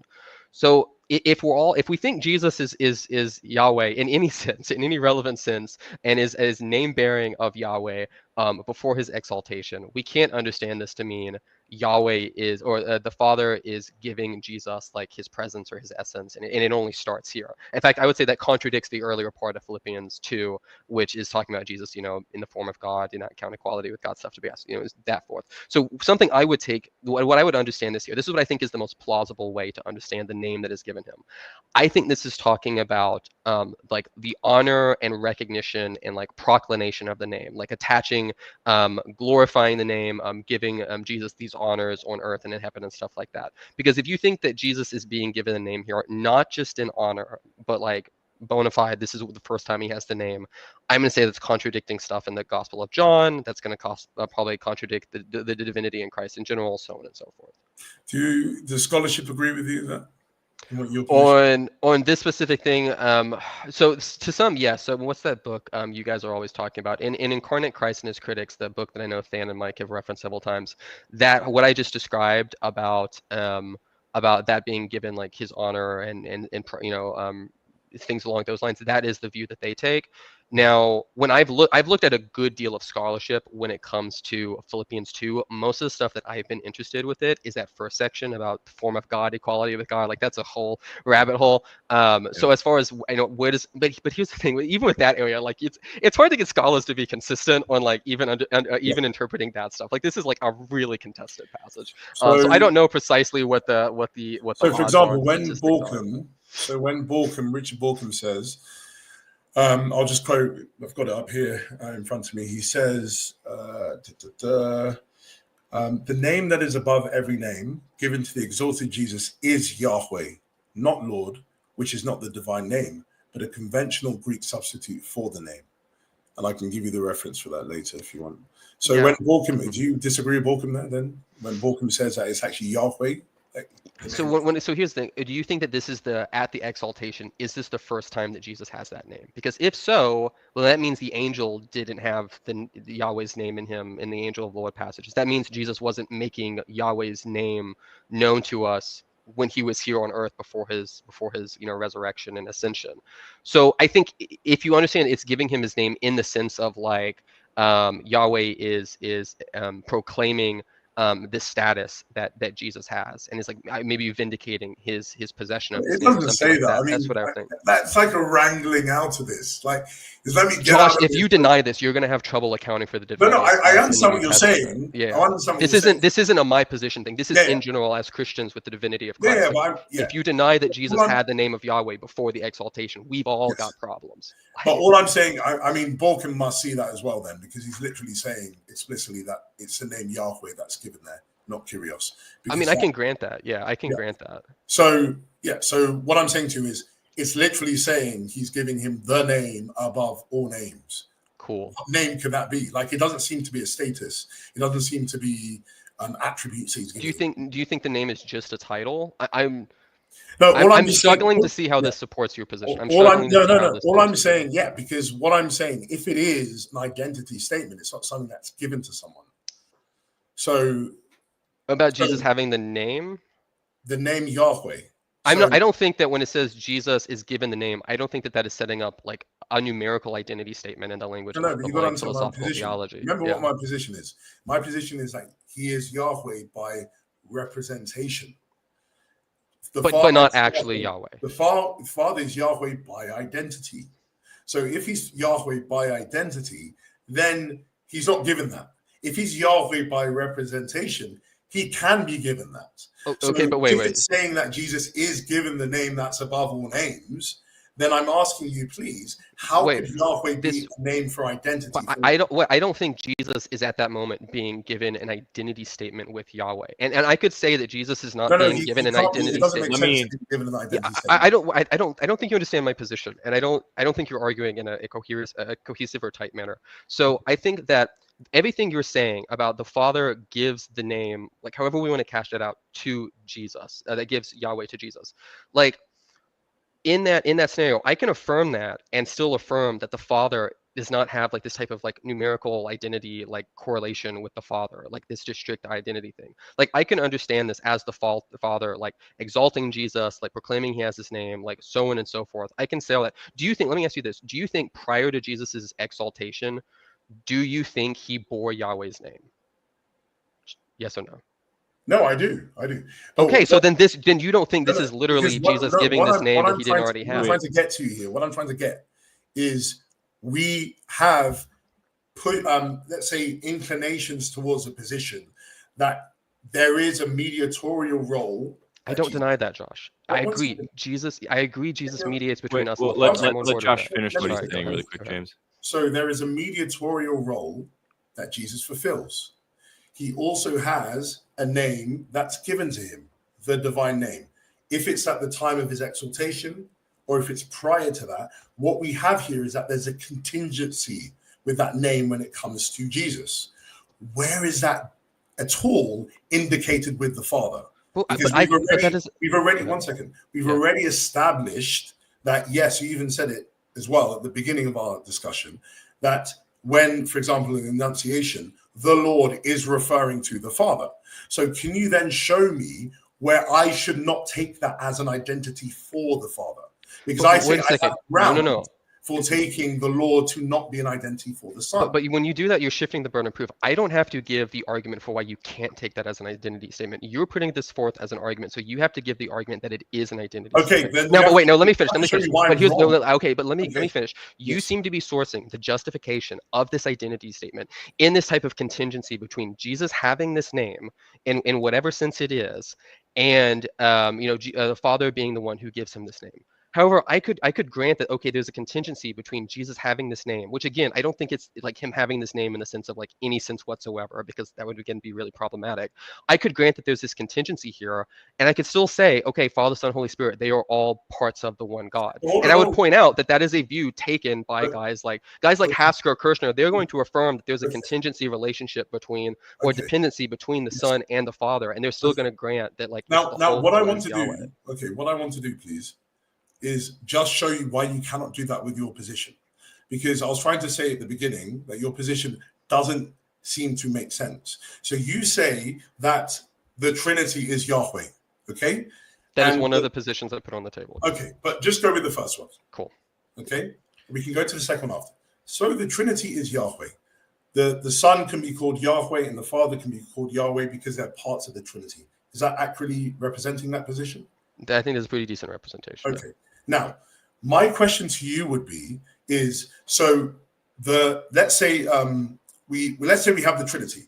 The Trinity bears the property being Yahweh. Being identical to Yahweh, yeah. Or just say being Yahweh, just for easy for the audience. Okay. Being Yahweh, okay? And then the Father and the Son have this property as well because they're parts of the Trinity. Yes? They can be called Yahweh because of the so they have the properties of being Yahweh. So what we have is property transfer between wholes and parts.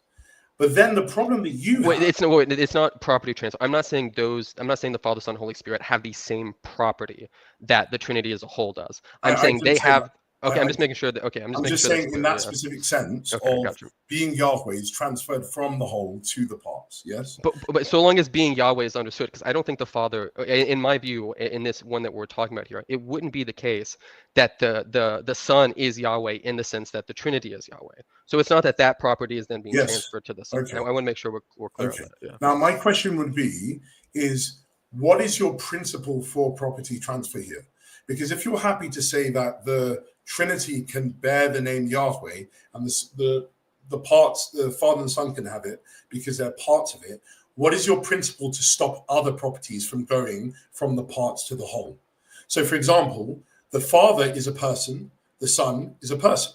Do you believe that the Trinity is a person? So I don't think that the Trinity is intrinsically a person.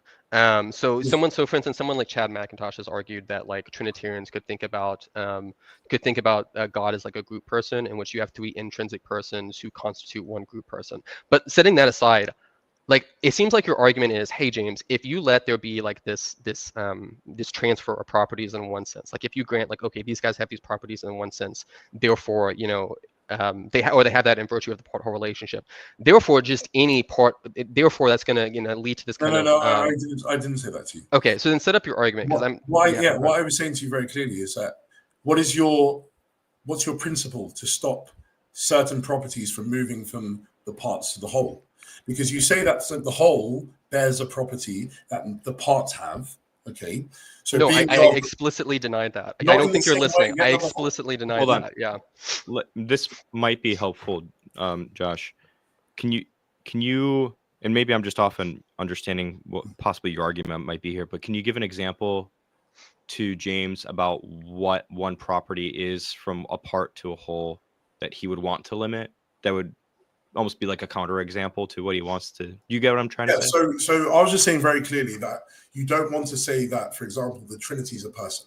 Even if you say functional, I've read McIntosh's number one, the majority of philosophers don't believe that groups are persons. So it's a very, very controversial position that's taken to defend a controversial position, which is. I agree that's controversial. Okay. Sure. I don't have to. And it's very implausible, secondly. Yeah, I don't think the Trinity is a literal person. Yeah. Yes, but I'm trying to ask you, if you hold to your position, you have no non-arbitrary principle to say that on the one hand, we can transfer Yahweh, the property of being Yahweh, to the parts. So we can call the Father Yahweh, we can call the Son Yahweh, because the whole is called Yahweh. But then on the other hand, you can't. How can you stop the properties that the parts have from going to the whole? Okay. So I think I understand. You seem to think that if I call a part Yahweh, because it's a part of Yahweh as a whole, that oh boy, I've got this big trouble, because now this is going to let the cat out of the bag, and now I'm going to have to be consistent. I'm just going to have to say everything that's referred to every property that I would ascribe to a part has to go to a whole. I say this is nonsense. We talk about. Wait, I want to make clear. But that does seem to be your argument. No, it's not, because that would be the fallacy of division, and that would be the fallacy of composition. So I'm not holding to that. What I'm saying to you is, give me a principle that stops those things from. Okay, I'm trying to make sure I understand your argument. You're saying here, if I call the Son Yahweh, right? If I call him that, and I think it's okay to refer to him that, I think, okay, it makes sense to refer to the Son as Yahweh. And the reason I think it makes sense to refer to him as Yahweh is because of the part-whole relationship he stands in, right? I think it makes sense to refer to him. That's what you said, yes. That's and what I would say is we do this all the time in our normal everyday language, right? If I was off screen and you could only see my arm, you might be like, oh, that's James. I see James's body. No, you don't. You only see part of James. Right now, you don't see my back. Are you seeing James? Or if I had, if you rolled up, if I rolled up in my car and maybe my car was like filled with, or it was covered in like bird poop, you was like, oh, James, your car is filthy. But no, like, when you're saying that, you're referring to a specific part of my car, namely my hood. If I went and I hung out with my brother this weekend, I would say I hung out with my family this weekend. If my aunt came next week and I hung out with her, I would say I hung out with my family next week. In both those instances, I did not hang out with the entirety of my family. I hung out with parts of them.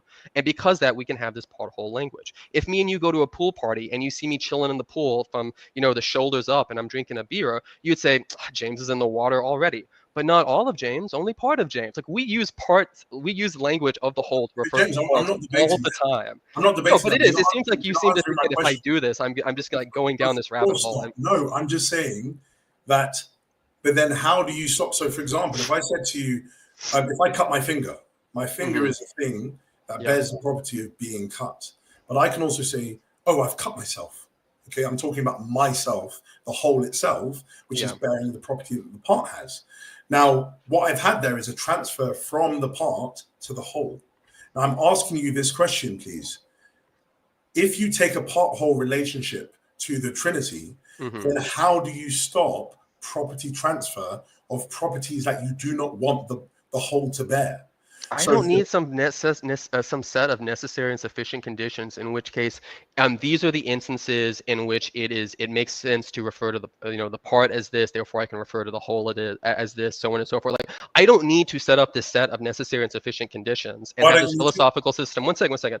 In order to recognize that I can refer to a part with the name of the whole, and that's something that we coherently but I don't have to do that. You're putting a burden on me. I don't need to. No. But you understand what I'm saying to you. The challenge is, yes, of course you can do that. But on the other hand, you also have the properties of parts being transferred to the wholes. So then if the Father and the Son are parts of the Trinity, how do you stop their properties from being borne by the whole? But I don't think that all properties of the parts can necessarily be transferred to the whole, because that would be the fallacy of composition. Yes. Yeah. So I can recognize. I don't have to have a principle, Joshua. Oh, you don't? No, I don't. So no, this isn't. No, we all do this in our everyday life. Every day in our everyday life, we do. Yes. We use the examples we do. Yeah. But if I came up to you and I did a fallacy of composition, like you would be able to recognize that's a fallacy of composition. Like this is nonsense. And I do want to point out that at this point, we are no longer. I just want to point out where we're at in the conceptual space of this conversation, right? At this point, we're now to the point of Josh attacking one of the potential models I have, and he's moved us over here instead of dealing with what I think is the issue of the exegetical. James, so the audience understands this correctly. We moved in this direction because you were saying something that, actually... No. One second, well, James, you never let me finish. So you were saying that... I was saying that the position is that the Father is Yahweh by identity and the Son is Yahweh by representation or metonymically. And then you were saying, but no, that's not the only option, because there's this other option on the table, which is the part-whole relationship. And what I was trying to say to you is, okay, if we go down with your position, you're going to realize that you're going to have philosophical incoherence, or you're going to be in a position of a theologically tenuous position. Because what you've just revealed now is that you just have an arbitrary position.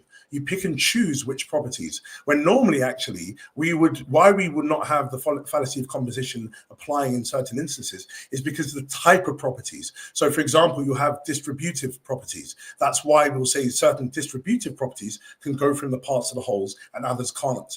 Others that are non-distributive cannot be borne by the whole, and that's why we wouldn't. That's why if you do take the whole to bear them, then that would be the fallacy of composition or the fallacy of division. But what you're doing is you're not providing me with a principle to stop personhood moving from the parts to the whole. So why I'm saying your position is not even a theological option is because what I would say, without being arbitrary and just picking and choosing and saying, oh yes, Yahweh can be a property that's borne by the parts, but personhood, Josh, I have no reason to say that it is. Can I interrupt you? So right now we have 3 persons on the screen. Do you think all 3 of us constitute a new person? Sorry? Right now, there are 3 persons on the screen. Yes. Do you think us 3, do you think we, us here, where we're standing in this part-whole relationship to this live stream, right? We're not in a part-whole relationship. On the screen, literally part of the screen is our different things. Like if we got together, if we were all hanging out, do you think us 3 hanging out in a group, do you think at that point, us 3, we would be an additional person? That's not a good example. That's literally the thing I think is going on with the Trinity. I don't hold to unrestricted composition. So I don't just believe the plurality of things make a composite whole. There has to be certain forms and certain things that are in arrangement for these parts to make a whole. So actually, no, we wouldn't make a whole. And secondly, well, on a screen, it's not actually literally me being in a part-whole relationship with that thing. So I'll give you an example. So if I'm walking down the street with you and Fan, okay, Yeah. do we make up a whole? And in that moment, no. But if me, you, and Fan were in a band, and our name was like Satan and the Cosmic Baddies, at that point, we would be parts constituting a whole. Like we would be parts of the whole band. Like persons can stand in part-whole relationships to like a unified thing. Yes, I do know that. And I want to point out at this point, we're still like way off of the exegetical issues that I've been pressing on you. So but you do understand. I want to jump in here just really quickly. Can I just say one? I don't want to go in philosophical circles because this is only one of the potential models we Yeah, have. And I think we're going in circles. Let me just jump really quickly in here. I can appreciate what you're saying, James. It by my understanding, we kind of collectively did agree to jump into the philosophical side of the discussion, though, because we're at the 1.5-hour mark at this point.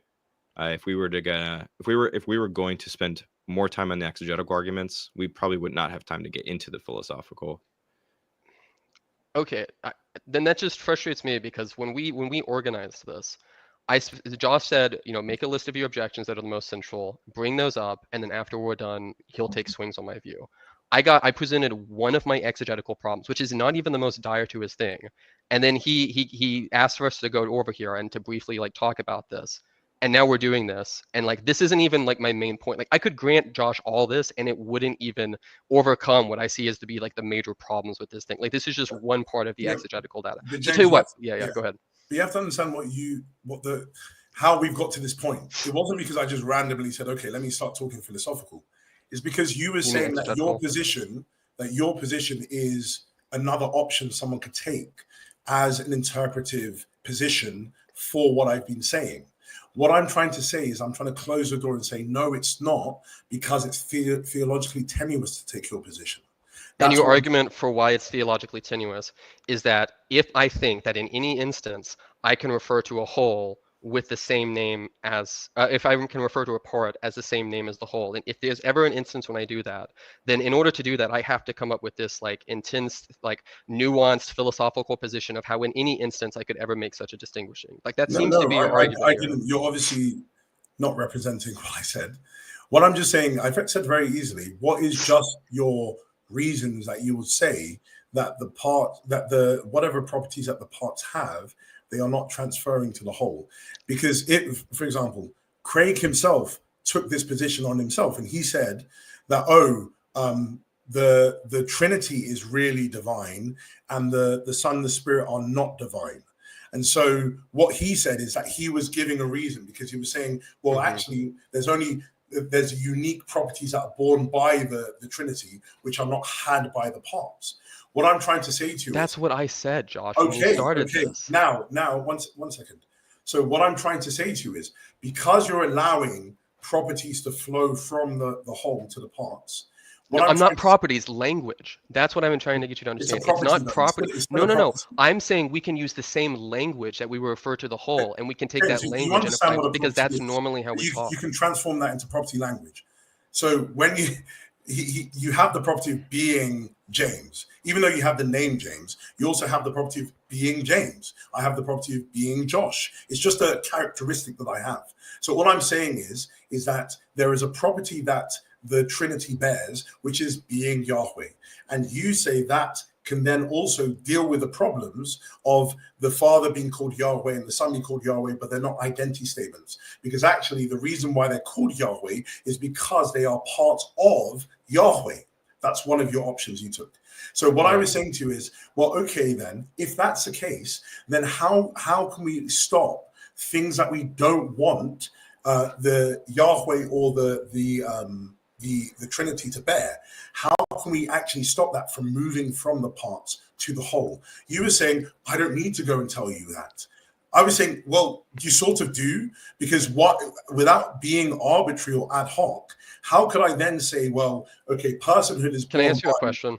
Can I ask you a question? You're repeating yourself. I know we only have a finite I'm not amount of time. repeating myself, but you No, interrupted. like we have a finite amount of time. Like, Let's- are we going to continue to belabor this point in which we're going in circles? But like, if we can do Okay, that. answer my question then without. Okay, without but I want to ask you a question. Like, yes.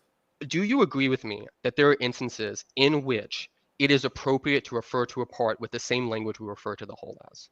Yes. Okay, so like that is the essence of my point. I'm just saying in general, I think that there is plausibility in saying we can talk about and label the Son as Yahweh, because there are instances in which we can refer to a part with the same type of language as a whole. And in saying that, and just recognizing, hey, this is something we do in our everyday language, that does not commit me to saying that all properties of parts can be transferred to the whole, or vice versa. That does not commit me. But before I can affirm the truth of that statement, I don't need to sit down and write a dissertation on when and under what circumstances we can use this type of language. And so that's what I'm trying to convey to you. It's like in general, I can say, like as we both agreed, I can refer to parts with whole language. That is normal stuff we do in our everyday lives. And so if I do that with the Father, Son, Holy Spirit, if I did that, I wouldn't be doing anything like untenable that we don't already do in our everyday language. Like this is how we talk colloquially. Okay, and so in our everyday language, can we refer to the whole with the language that we say of the parts? Refer to the whole with the language. Well, that would just follow from the other thing. If I can refer to a part with the language of the whole, can we do that? Yes. Yeah, if we refer to the part with the language of the whole, then we can do that. So then, answer then. Why is the whole not a person then? Why is the Trinity not a person? Okay, then we would. So how would you define person? Having a first-person perspective. Okay, so if I get three people in a room together, is there an additional first-person perspective? Don't give me an example. I'm no, yes, like no. You gave me the definition of a person that a person is a first-person perspective. If I get three people in the room together, is there an additional first-person perspective at that point? Yes or no? They are not in a whole relationship. Okay, yes or no? Okay. So those three being together, they do not constitute a first-person perspective. You just said that. Congrats. I'm going to apply that same logic to the Trinity. So is the Trinity a reified individual or not? What do you mean by that? Is it an object? I think it's define an object. I mean, I think it is a being. I think it's a being. It's a thing. Is it an object, James? Well, how are you defining object? Like, is it a being? Is it a thing that exists? It's a property bearer. An object's a property bearer. That. Okay, I think the Trinity bears object. Okay. I'm going to pause. We keep going in the philosophical circles. No. I'm not. I want to talk.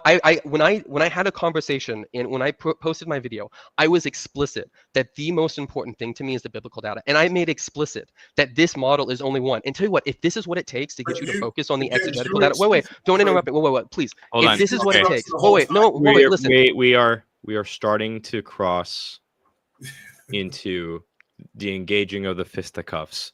I think so. Let me ask this. No, James, just hold on. Yeah. And although Mike and I are joking about the fighting and everything like that, I think we need to dial it back a little bit because I love both of you. You're both my friends, and I don't like seeing my dads fighting. I love it. Okay. Yeah. So can we take a second? Pull back. Yeah, I'm happy. I'm not. My issue is I know you raise issues.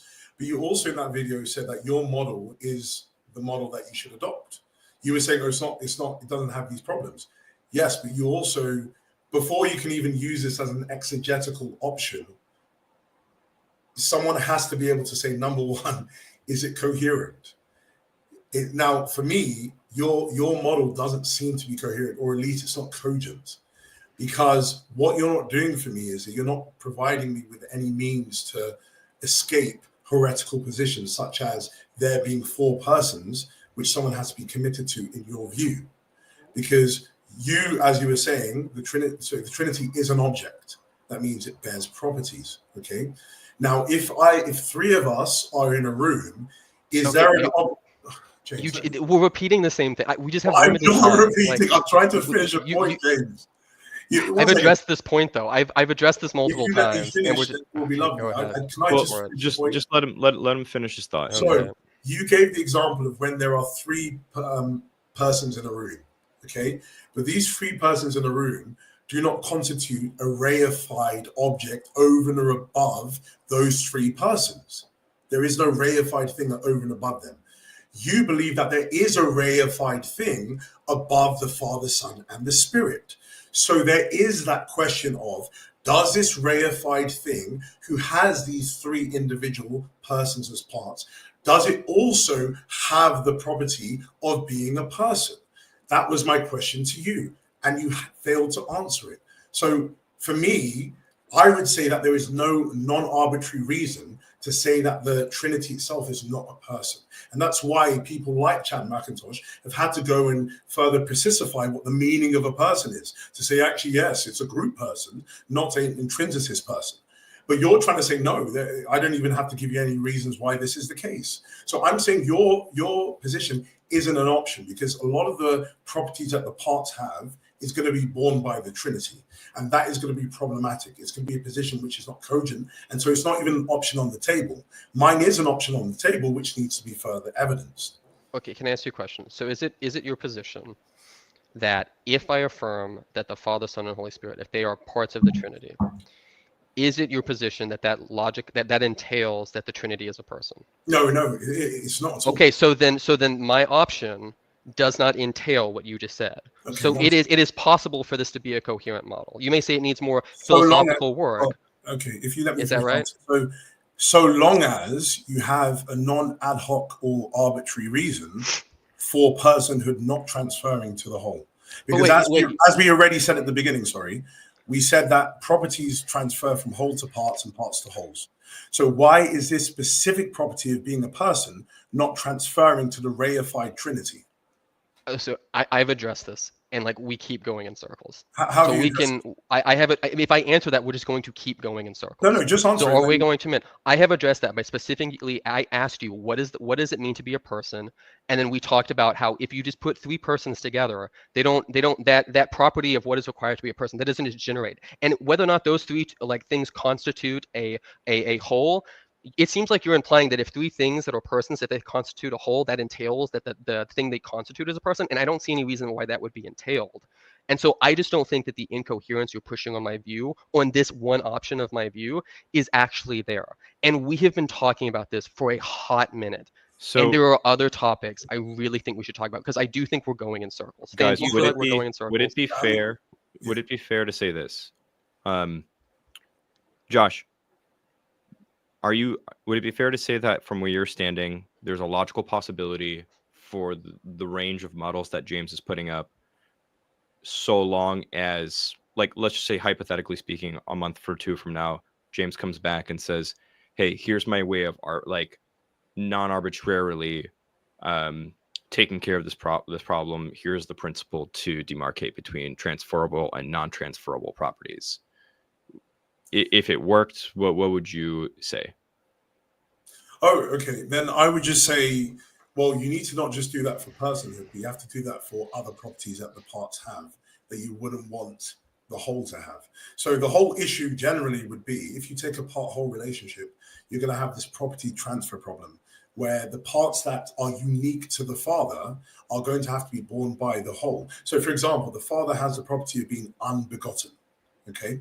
Do you hold to James, the father being unbegotten? Okay. I think the father is unbegotten. Okay. Are we ever going to get back to exegetical stuff? Or is that going to happen? I'm not trying to be mean. I just we are far off from that. Answering, but try and defend your model as well. What if I granted, for the sake of argument, this model is awful, and then I just committed to the other one? Then would you get back to the exegetical stuff with me? Would you do that? Yeah, but not just for the sake of argument. But can you just answer questions? So I've been letting you steer this conversation for a while, and I think it's about time I put my foot down. We have been going in circles on this philosophical stuff, and this is one area. I started this by saying the most important. Look, now you're interrupting me. Okay, we started this with me saying I think with biblical studies we should start from the ground and build our way up. So if you think that me identifying the Trinity as this part-whole relations, if you think that's incoherent, I think it's been shown that we're talking past each other on this. But if this is something where you're you just want to hammer it home, I will, for the sake of argument, so that we can move on to other points, I will say, okay, you know what, Josh, my friend, I'm going to take that off the table. Let's just talk about this other partialist model I put forward. Because then all this stuff you're talking about, right? That wouldn't come into play with this. And then if that also is bad, then oh boy, am I in a bind, because I've already granted that my other one is awful. And so that seems like it would progress the conversation forward. Does this seem this seems reasonable? It doesn't. It has the same problem. you don't think that I can talk about there being any porthole language about the Godhead? No, I'm just saying your second model has the exact same problem. So, for example, if you take the Father to be the whole and the Son, the Spirit to be the okay, part. can I ask you a question? Oh my gosh, but you no, can I ask you a question? You never let someone finish, James. But you do the same thing to me, Josh. Like, I stopped, and I stopped. Here. I stopped and I tried to finish. I let you finish, but you never let me finish. Can I just finish my point? Go for it. Is that possible? Okay, yeah, so Josh, finish what you want to say. Yeah. We'll give James a chance to respond to it. Do you guys want to talk about the internal external issue as well? Whatever James wants to do after this, I'll be happy. It's not a problem. But I just want to just go with what he was saying. So, okay, you grant that there's a problem with the first model. The second model is that there's the Father who is the whole and the Son and the Spirit are the parts. But you have the same problem here. Because wholes, the properties of wholes transfer to their parts, then not just, so the first one was parts transferring to the wholes. Now it's the wholes transferring to the parts. So, for example, you have the Father being unbegotten. Okay, that's then, is that going to be borne by the parts? Or you have the parts, for example, the Son dying on a cross. Is that going to be transferred to the whole, which is the Father? So I don't see any reason to think that would be the case. Why not? Sorry. So yeah, so if you punch me in the face, that doesn't entail that you punched me in the kneecap. It's like this is just obvious. I don't need to give a philosophical nuanced thing to recognize. Do you understand your own model, James? Yes, I do. Okay, the Father is the whole. I understand that. If I punch you in the face, you would say, I feel pain. Not just my face feels pain, which is the part of my body. You would say, I, the whole, feels pain. So if the Son is the part of the Father and the Son dies, why is it that the whole itself doesn't experience that death? So you could say that part of the whole experience, but if you use the Father to refer to the Godhead or refer to God in its entirety, which this is something I think the Old Testament and in ancient Eastern context would support, and I think that early church tradition would support, if you understand to refer to the Father as referring to God as a whole, but you understand that the Son is referring to a part of that whole, then it is not the case that the Father died on the cross, because the entirety of the Godhead or the entirety of Yahweh is not the one who was hung on the cross. It was this one who stood in this part-whole relationship. Yeah, but you understand that it was the part that experienced it. So why is the whole, the Son is a part of the Father who's the whole. The part experiences something. Why does the whole not have that experience as well? You could say that a part of the whole had that experience. So like I am a whole, right? Yes. I have the experience of, we might say my foot fell into a meat grinder or something like that. Sorry to get graphic with everyone. The fact that my foot fell into a meat grinder does not mean that all of me fell into a meat grinder. Like that just doesn't logically follow. And so I could say that the Son, which is part of the Father, died on the cross without saying the Father as a whole died on a cross. And you say, oh, but like a part of it did. Great, that's what I'm saying. A part of it did. And I don't see any incoherence with this. And this is actually the view that the earliest Christian writers like Theophilus, Tertullian, this is the view they expressed. Okay, so go with what you said at the beginning. You're just using one example here, but an experiential state, such as being punched in the arm. If I'm punched in the arm, and I can say my arm was punched, but I can also say I was punched. So I can say I as a whole, Josh, was punched, even though actually more specifically, it was the part of me. Now, the Father, could he say, I experienced the death because the part of him experienced the death? If I is referencing the entirety of him, no. If I is being used in a general loose sense to refer to a part of him, yes. Oh, so you're happy to say that the Father in any sense could say that he experienced a death? If by that you properly define your terms, I would say that's fine. But I would say again that I think this is the most, I think this is like some type of position along these lines. This is the one that makes the most sense of the biblical data, because I think any view which ends up saying that the Son is external to the Father, I think this ends up getting you into problems with biblical data. And because I don't start with, okay, can I create this philosophical system where every possible way that a property could be transferred to a whole, I have that figured out. I start with the Bible, I start with the biblical data, and then I build from the ground up. And when I build from the ground up with the biblical data, data, what I see is the most plausible way to understand how, like, both Old Testament and New Testament in their context is this type of part-whole relationship. And so that's why I try to start with that, because ultimately, whether or not you think my model, whether or not you think it has this problem of like, oh, but how do you decide which parts get transferred? At the end of the day, I can say, I don't know, but it makes the best sense of the Bible data, so let's find out together. But if it's incoherent, it can't be true. See, I guess that's the difference to us, because I don't sit around doing philosophical theology and then I go to the text to figure out, like, how do I make it say what I want it to say? I start with the Bible. Your name is in a philosopher's garb. How are you not doing that? No, I do philosophy. I do philosophy, but I let the Bible dictate my philosophical theology. I don't let my philosophical theology dictate the Bible. And it seems like you do, because what you want to do is you want to sit around and have a conversation where we are armchair analytic philosophers, where we decide on what our philosophy is. And then, only then, once we've set what we will allow the Bible to say, then we'll go look at the exegetical text. In fact, that's essentially what you said in this discussion with me. You said we don't even need to go look at what the Bible says, because we can decide beforehand whether or not this is a plausible model. So you are doing exactly the thing that I think is problematic with philosophical theology. I'll ask you, James. So let's say you never had any experience of reading, Craig, any of these people who are partialists, and you just started with the Bible. You're saying to me that you would get from the Bible to the whole view that you have. Yeah, I would, take it in its ancient Near Eastern context, and I would love to talk about the exegetical. So you would be able to understand that there's a whole relationship between the Trinity and the persons, or between the Father and the Son and the Spirit, a whole relationship. I would be able. I would articulate that is the most plausible way to interpret Scripture based on the context of what was said and based on the context of the writings. Yes, I would love to demonstrate that to you. Can we do that? This could be a good segue into a different conversation about the methodological parameters by which you actually do theology too. I specifically, sorry, I don't want to be like obtuse, but like, I was specifically told there was a framework in which this would go, in which I would bring a list of objections, and then I could present them to Dr. Sijuwade, and then he could attack my model. I have gotten 1 out of like 4 objections that I came to the table, all of which are biblical, and like one of them is patristic.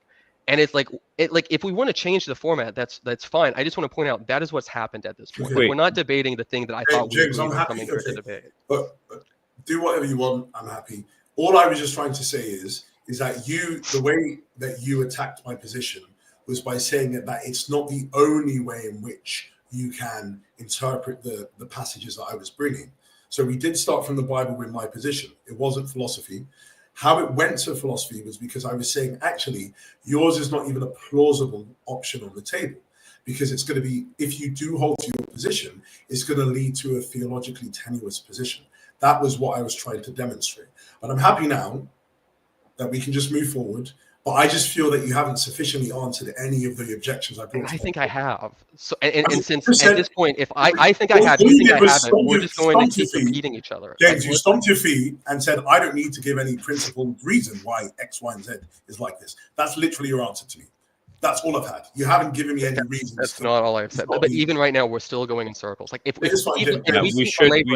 keep belaboring whether or not I've answered this, we're never going to get to anything. We should move on, because I think this is going to be a place where you guys aren't going to find agreement at the moment. So with that being said, I also see Mike trying to butt in here. So, I mean, fine, whatever, Mike. Guys are crazy, man. Guys are crazy. Christians attacking each other, you see? We're going to do the exegetical stuff. So what I'll do is I'll do super chats. We'll go to James. He can bring up some of his exegetical arguments here in a minute. So I'll go through these. Really, actually, this before you bring up super chats, James, I don't know if you have anything ready for to present, but I think what could help with the exegetical arguments is if you have like visual aids or anything like that. Now, nobody here was anticipating the conversation to kind of get as heated as it is, but if you do have anything, there's no expectations that you have anything like. Yeah, but I probably don't have any slides or anything. That's totally fine. You at least probably can sympathize with why I'm asking for that, because I think that can help cut through stuff. But sorry, Mike, go ahead. How does Joshua Sijuwade handle name theology, like Exodus 23, 20 to 21? This is where Behold, I send an angel before you to guard you on your way and bring you to a place that I prepared for you. Pay careful attention to him. Obey his voice. Do not rebel against him, for he will not pardon your transgression, for my name is in him. That's what that says. What does he mean? What, is that a problem for my position, or? I don't think it is. I don't know why he would think it is either. I would just say, if you read the full context, if you read just a couple verses down, it talks about this angel as if he is Yahweh. Do you think the super chat's referencing Dan McCullen's name? Yeah, probably. Theology, probably. I don't know if you've heard of that, Josh. No, I haven't. Yeah. Okay. Monarchical is biblical. Proverbs 8:22, John 5:26, John 1:18. We do not deny that the Son is internal of the Father. And check that book out, I guess. Okay. If you think the Son is internal to the Father, we're on the same page. Dr. Sijuwade, you'll love One Piece. It's better than Dragon Ball Z, apparently. I've heard there's like 1,000 episodes. Yeah, that's my big complaint, Josh. I'm just like, I don't want to commit that much time, man. That's the issue. We'll let us see Josh discuss the term theos and how it applies to Jesus with Dr. Ron Johnson on DCW podcast. Maybe you can do that. Divine Council? I guess so. I don't know. Question for Dr. Sijuwade. In a debate, when I'm asked a question, would a solid rebuttal be, well, everyone does it, asking for a friend? I don't even know what this is. No, I wouldn't say that is. But it also depends what the context of what you're referring to is in the debate. But generally, just saying that there is agreement by everyone about how to do something doesn't necessarily mean that that's the correct way to do it. Last super chat. Okay, newsflash. 3 bald men split hairs for 2 hours. It's growing back, you guys. Come on. Yeah. So awesome. Okay. So James. Yeah. Yeah, I was going to throw it back to James if you want to go to exegetical. Yeah, are you guys okay with going back into the exegetical argument? Yeah, whatever James wants to do is fine. Okay. Okay. All right. Round 3. Okay. Fight. So I have two kind of exegetical arguments. I'll break them up, right? So we've already talked about how there is stuff in the Old Testament in which the Son is there, the Son is doing things, but the Son is explicitly referred to as Yahweh. He says, I am, the God of Abraham, Isaac, and Jacob. He says, go tell him my name is Yahweh, stuff like that.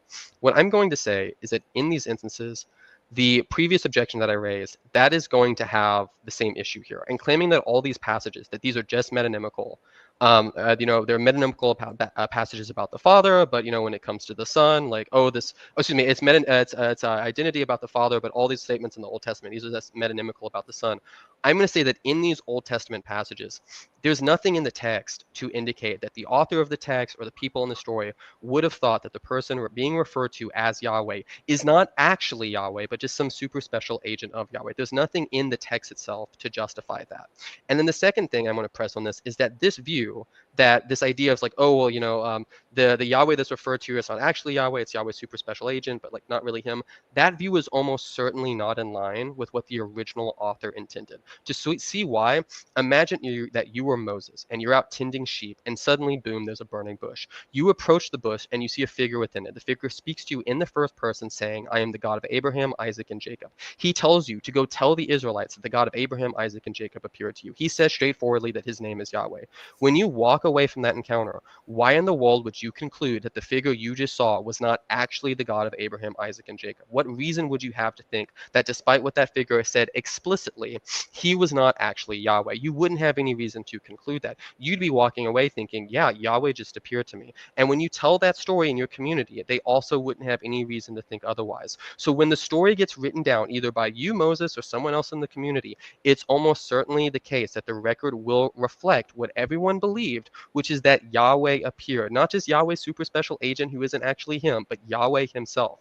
And so when Josh offers this assertion that in these texts, it wasn't really Yahweh that appeared, just a person external to Yahweh, he is putting forward a claim that is almost certainly not what the original author would have had in mind. Now, in contrast, I think there is strong evidence that the original understanding of Moses or the theological community at that time would have been thinking along the lines that my internalist model would have proposed, which is that that what they just saw was Yahweh, though a partial manifestation of Yahweh. And to support that, I would go to how ancient people in the ancient Near Eastern world thought about divinity in general. So Benjamin Sommer, in his work, The Bodies of God and the World of Ancient Israel, he examines how various ancient Near Eastern cultures conceptualize deity. And he notes that in the ancient Near East, we encounter what he calls a fluidity model, which is, quote, an understanding of divine selfhood, according to which a deity can produce many small-scale manifestations that enjoy some degree of independence without becoming separate deities, end quote. And one form of divine fluidity that Sommer discusses is what he calls fragmentation. He likens this to the ideas of avatars in Indian religions, in which a deity, through its avatar, brings about partial manifestation that retain divine identity without exhausting it. And another form of divine fluidity that he identifies is the overlap of identity, where gods that are typically conceived of as distinct beings are sometimes understood to be parts of another god. And in his work, Sommer discusses areas where the Old Testament exhibits this fluidity model. And one example is the angel of the Lord, which I know everyone here is, familiar with, right? And although he discusses alternative possibilities, Sommer states plainly, quote, the Malach in these cases is not a being separate from Yahweh, whom Yahweh sent on a mission. Rather, it is a part of the deity that can act on its own, end quote. He makes other remarks about that elsewhere. And so what I would say is that the conceptual framework for understanding deity that we know existed in the ancient Near East and in ancient Israel, it fits with the internalist interpretation that I'm proposing. And unlike Josh, who's going to be introducing concepts into the text that are unlikely to be in the mind of the author, my interpretation is similar to how people in that time and place were already thinking about divinity. And I think it's rather obvious that Moses would not have walked away from the burning bush thinking that he had just saw the entirety of Yahweh. In fact, scripture supports the idea that Moses didn't believe he had seen the fullness of Yahweh. Recall that later in Exodus 33, Moses asked to see Yahweh's glory. He doesn't just ask to see Yahweh because he's already seen Yahweh in some sense. He wants more. He wants, as William Prop notes, to see Yahweh's kingly splendor. And this interpretation is similar to how Rebecca Eitstrom understands Yahweh's statement that Moses cannot see his face and lives. She writes, quote, Moses and the Israelites have seen evidence of Yahweh's presence in the divine glory, and they have survived and not perished. Thus, 33:20 might better be understood as, you cannot see me directly, or fully, or completely, or in all my fullness, end quote. So to wrap this up and put a bow on it, when we start with scripture, when we start with the ancient Near Eastern context and we build our theology from the ground up, what we find is that the visible manifestations of Yahweh in the Old Testament would likely have been conceptualized as partial manifestations of Yahweh. Yahweh in his fullness cannot be seen, but we can see part of Yahweh. And that part of Yahweh, which reveals Yahweh to us, is the Son who is the image of the invisible God, the only God who is at the Father's side. And at no point in making this argument did I just insert a theological invention into the text to preserve my theory. My position is grounded both in the textual data and the cultural and theological framework of the ancient Near East. And for that reason, I think I have the upper hand in interpreting these type of passages. So what is your question of objection? Because you were saying a lot, so what's the specific question? Okay, yeah. So since I guess you weren't keeping track, the first part is when you say that when they were referring to Yahweh in Exodus 3, Genesis 18, when you're saying, oh, this is just an agent and not actually Yahweh, I'm saying that's probably not in the mind of the author for the reasons I gave. And then I said an internalist interpretation, which says, no, this isn't just an external agent. This is a part of Yahweh. That fits with the conceptions of divine identity that we have strong evidence to think was in the ancient Near Eastern context at that time. And so what I'm saying is these passages, starting from there, not importing our philosophical theology first, we have grounds for taking some type of partialist explanation. Okay. So would you, just a question, would you say that in the Old Testament, or at least the Second Temple period, the Jews were of a position that someone who isn't Yahweh could bear the name of Yahweh? Someone who isn't Yahweh? Yeah, could bear the name of Yahweh. So isn't Yahweh in an identity sense or in a part whole sense? In an identity sense. It seems like I think we would both have to agree that, well, under your model and under mine, we would both say that people at that time would be comfortable referring to a person that is not identical to Yahweh, that is not identical to the fullness of Yahweh. That person could bear Yahweh's name. Okay. We see that with the angel of the Lord, and it seems like you agree with that. Yeah. So could he be called Yahweh, but it might actually be called Yahweh? That's his name that he's bearing. Could you have a being that is not just the angel of the Lord, but actually bearing the name Yahweh could that be something which is was in the mind of those types of people or not? So in this instance, calling a person Yahweh when they were neither identical to Yahweh nor a part of Yahweh, is that what you're Yes. asking? Yes. I don't see any reason to think that they would be comfortable with doing that in general or in a widespread sense. Okay. Have you seen the Apocalypse of Abraham? Or read the... Yeah, are you thinking here of Yahuwah? Yeah. What's your position on that? Yeah, so I'm going to point out that the Apocalypse of Abraham that comes later. That comes after. Yeah, so Genesis. 70s to 150. Yeah. Yeah, and so there's potential there about like, okay, is this? And I'm not saying any of these are for sure. What I'm saying is that is this something that's occurring in response to Christian claims? Is there things like that? But here's the thing. What I'm going to say with that is I think that the understanding of Yahuwah as it's presented in Apocalypse of Abraham, I don't see anything in that would contradict my or Sommer's understanding of the angel of the Lord. Like I don't see anything about the angel, and if you know something about that, about how no, I'm the just angel saying, is it supportive also of the position that you can have someone bearing the name Yahweh, but simply as a mediator? So being called Yahweh. Yeah. So in that context, I don't know that the that text makes a statement about whether that angel is internal to Yahweh or external to Yahweh. So I would not claim it as evidence for my theory nor against it. But I would point to the fact that the text as they were written, the text like the Exodus, Genesis, in that ancient Near Eastern context, it makes sense to talk about a small scale manifestations of a deity. And so at least if I'm looking at something like Genesis, Exodus, and I'm trying to say what would be in the mind of the author writing this and reading this, it seems like based on all the data we have, they would have understood that they weren't just seeing an agent of Yahweh. They were actually seeing Yahweh. This person speaks in the first person saying, I am Yahweh. And by the way, when we look at the ancient Near Eastern data about messengers don't show up and talk in the first person without differentiating themselves from their sender. And I'd be happy to give you academic references on people who have looked comprehensively at messenger, procedures in the ancient Near East. Yeah, that's fine. So just to understand this, but if I'm correct, the manifestation of Yahweh is still not Yahweh. It is the manifestation of Yahweh is a small scale or partial manifestation of Yahweh. So there is a part. You could say it is internal to the being of Yahweh, which is what I hold to, that the Son is internal to the being of Yahweh, not external. Is it Yahweh who appeared, or is it a manifestation of Yahweh that appeared? I would say I just said it's a part of Yahweh that appeared. Okay, so you're in a similar position that it isn't Yahweh simpliciter that appears to the individuals in the Old Testament. It's a part of Yahweh. Okay, so yeah, so it's not. I explicitly said so because I understand that. Okay. Just see where I'm leading this. So, how is your position then any different from mine? Because it's different if you were to say that it was Yahweh simpliciter that appeared to the prophets, then you would have the upper hand. Because I'm saying no, it's something which is not Yahweh simpliciter. You're saying it's something which is related to Yahweh, is a manifestation of Yahweh, but isn't Yahweh simpliciter. Because you're saying that it's an agent that is external to Yahweh. You're saying it's an agent that is not Yahweh nor part of Yahweh. And that is not something that I see likelihood of an ancient Near Eastern author saying. Whereas what I'm saying, which is yes, it is not Yahweh simpliciter, but it is a part of Yahweh, and that is consistent with how we would expect people in this ancient Near Eastern culture to understand the appearance that was just given to them. So that is the difference between you and me. Yeah. So do the ancient Near Eastern scholars you're referring to, do they use the term part?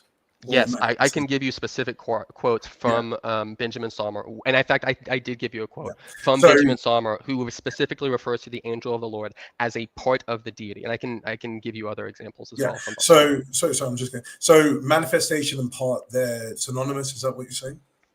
I'm saying no. I didn't say that. I said that there's a small scale manifestation, and so you can see that as a part. So then, with the Son, in my understanding of the Trinity, why isn't he a small scale manifestation of the Father? Because you're saying he's external and not a part of Yahweh. Okay, so then he wouldn't fit into the category. But why would he not be a manifestation? Sorry.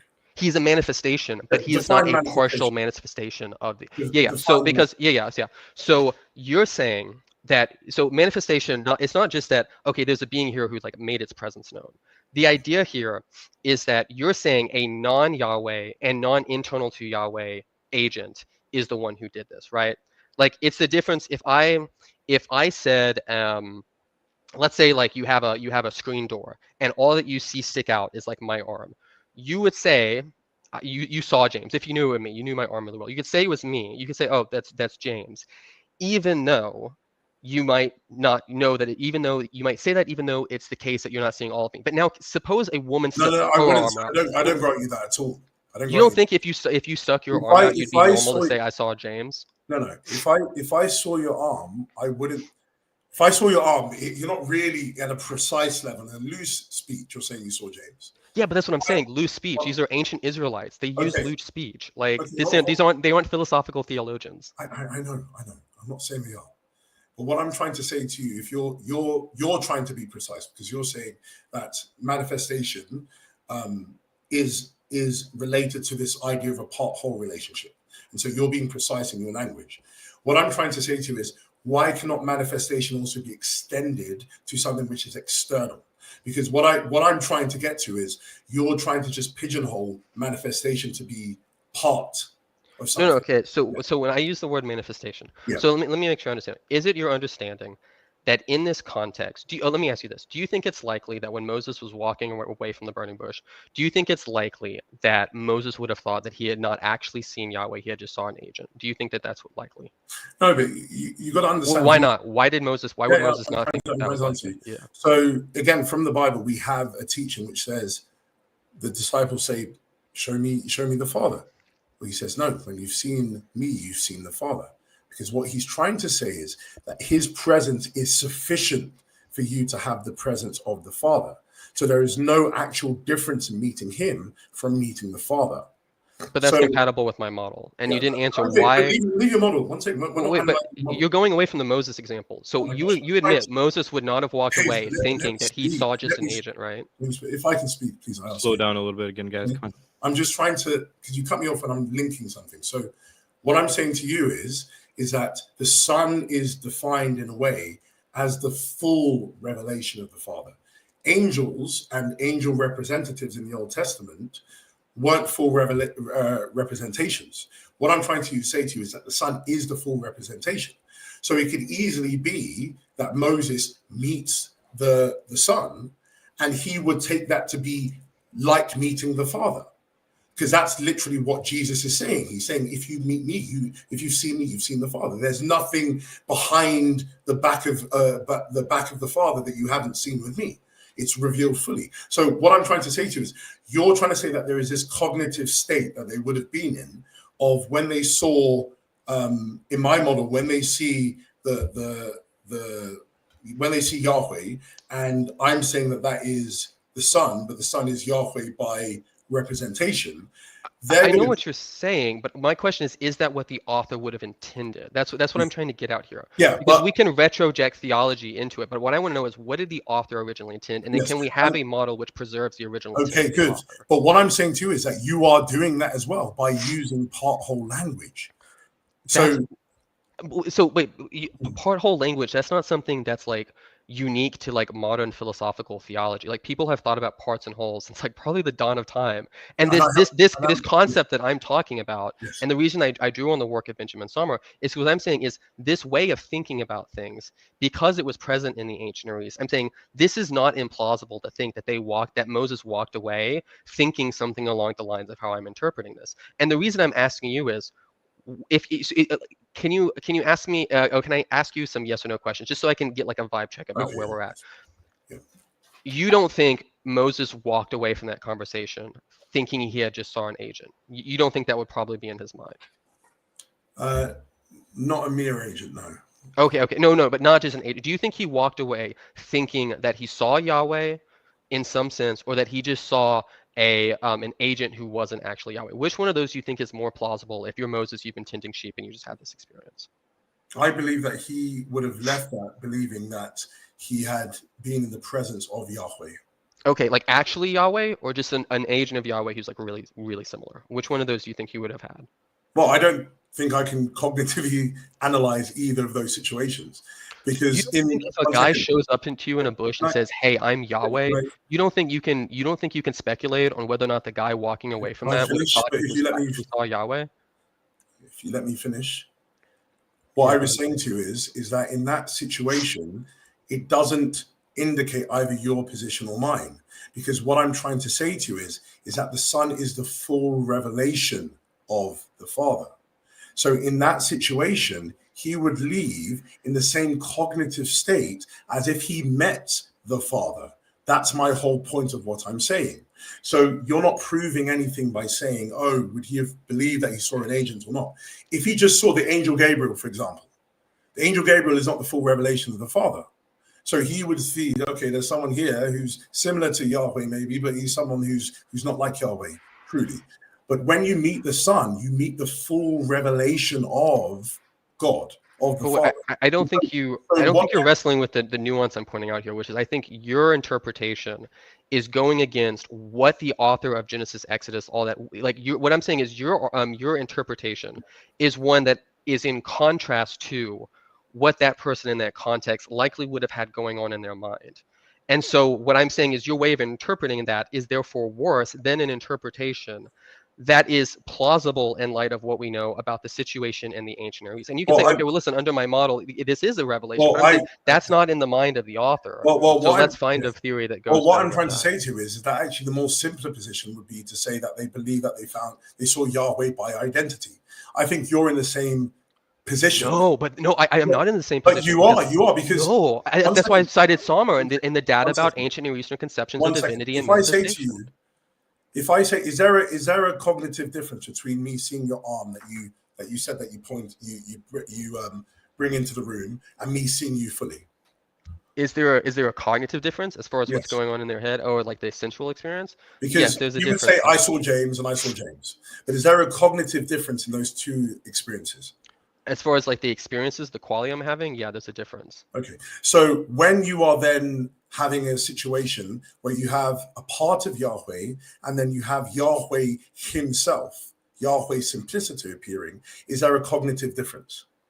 There is, if you were to, not necessarily in the ancient Near Eastern world. So for instance, even under my model, I would say that Jesus, though he's a part of the Father, can fully reveal him, to us, can convey to us all the, important data about the Father, right? So and I don't. The same thing that I've been saying then.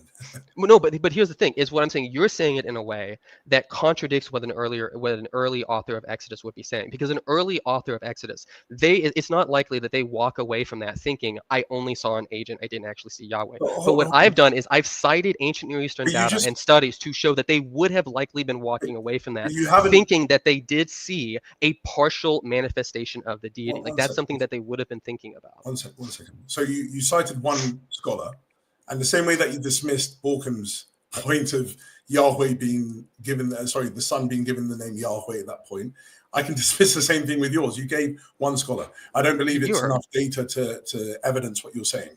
What I'm trying to say to you is, you are saying that there is a cognitive difference between seeing Yahweh simpliciter and seeing a part of Yahweh. Okay. Now, if you are arguing in your way, it's going to prove too much against your position. Because I would actually say the simpler thing at that point would be to say that I met Yahweh, not that I met a part of Yahweh. Was Moses, going along with the sheep saying, "Oh, I met a part of Yahweh." But that's what was. I met a manifestation of Yahweh, or I met Yahweh. The same way that I saw James because I saw his hand, or I saw James because I saw him fully. You're thinking about this about a 21st century analytic theologian. You're not thinking about this from an ancient Near Eastern perspective. They would have walked. And listen, you can dismiss Sommer. Like he's not alone in this. Like there's a broad swath of research on ancient Near Eastern conceptions of divinity. And I know like this is not maybe I'm springing on this on you and it's new and you're not familiar with it. That's fine. You don't have to swallow it full sell. No. This is not just one guy. This is a broad swath of literature about this is a way that a deity was conceptualized. But you're 1 second. But scholarship can also indicate the same thing that I'm saying about metonymy with Yahweh. James Dunn, for example, holds to that position. James McGrath holds James to that. Dunn uses that nonsense to deny the divinity of Christ. One second. Just so we're clear there. No, but hold on. What I'm trying to show you, it doesn't matter. At the end of the day, we're talking in the academic context. So I'm not saying what is his purpose in doing this, but I'm saying James Dunn, who was an eminent New Testament scholar, also holds to Yahweh being, the Son being the Lord of Yahweh by metonymy, by representation. So does James McGrath. So I'm saying you could have scholarship that's also supporting my position. But what is actually your argument that you're giving from actually the text that you brought? But I did. Not scholarship context. Okay, I'll set scholarship aside since apparently we don't care about ancient Greece context. I'll set that aside. Sure, I can do it from the text. I'll do it from the text. You don't need to do a jibe of like ancient. No, I didn't say that. But what I'm saying is outside of scholarship, because you're saying let's do exegesis. Okay. Now, bring the verse that you're showing, and please can you show to me from that verse where we are going to get to your position that when Yahweh is spoken about there, is spoken about as a part of Yahweh. Okay, but I want to make clear, so you can put that burden on me, and I'm happy to have that conversation. I can do that same thing to you, and in fact, I have done that to you, and you haven't answered it because you're making a claim as well. You're making the claim that are you going to make the claim that the text itself indicates that it's just an agent? Oh no, you're not getting what my point is. What I'm trying to say to you is when you go to those texts, metonymy is by saying that the Son is Yahweh by this metonymy sense, the data is underdetermined in the sense that you're not going to be able to show just from that text that is actually metonymy or it's by identity. Wait, Josh. We can create data. We can create philosophical systems for interpreting the text to get out of anything the text says. I've been working through material by Unitarian scholars who will come up with all types of contrived systems for, when it says Jesus was involved with the creation of everything, here's why it wasn't really the case. And you can come up with an alternative explanation. But the way we rule out these alternative explanations, which are a dime a dozen, is we see which one of these coheres better with the original meaning of the text. And so then we look at the original meaning of the text in its context. As well. You're holding to a part-whole relationship between the three persons in the Trinity. I could easily say to you as well, please can you show me where there's a reified being called reified being over and above the Father, Son, and Spirit in the Old Testament and the New Testament. But I don't have to do that. I set that model aside. Whoa, I set that model aside. We're not even talking about that now. I want to point out. So that model's not a good model. I told you when we started doing this, when we started this conversation on the second set of exegetical data. No, I told you I was setting it aside for argument's sake so we can move on. Can I ask you a question real quick? Yeah. So is it your position? Would you agree then? Do you agree with me that in the text itself, in the text of something like Exodus 3 or Genesis 18, there is nothing in the text that indicates that the author or the person in that story would have thought that they were just encountering an agent who wasn't actually Yahweh? Just yes or no. Do you agree that there's nothing in the text? Okay, so then no, you wouldn't agree with me on that? I didn't say no. Once. Okay, I thought you heard it. Okay, that's fine. So give him a second to respond to the question. So what I'm saying is that it's not showing against or for it as such, because what I'm trying to say to you is that the text says that Yahweh. Let's say, for example, the text says Yahweh appeared, okay, or Yahweh did X. Now, because the Son is sharing the name of Yahweh, and he fulfills the role as being the full representation. Whoa! But you're importing New Testament context in here, Josh. But you're dodging the question. The question was, is there anything in Exodus? I've got to be honest. I've never done this in a conversation, but I might have to stop this conversation because I can't go anywhere. You interrupt me every time I'm trying to speak. Because you keep going off in a different direction. But do I respect you enough to finish your points? You finish your points. You have interrupted. 99% of the time, yeah, because I'm getting heated because you're interrupting me all the time. When I'm trying to establish a point, let me establish the point, then critique it. That's all I'm asking for. So what I've said to you is that the text itself is going to say, okay, actually, I'll ask you to do this for me. Can you pick a text, please, so we can have for the audience, because they're probably trying to say, what the hell is going on here? Pick a text, please, about Yahweh that we can just analyze. Is that possible? Exodus 3. Okay. Fan, is it possible to put Exodus 3 on the screen? I am doing it right now. What was the verse though? Sorry. It's like at the start of it. It's like Exodus. You just say, okay. I thought I just heard Exodus 30, but then I just assumed there was extra text. One sec.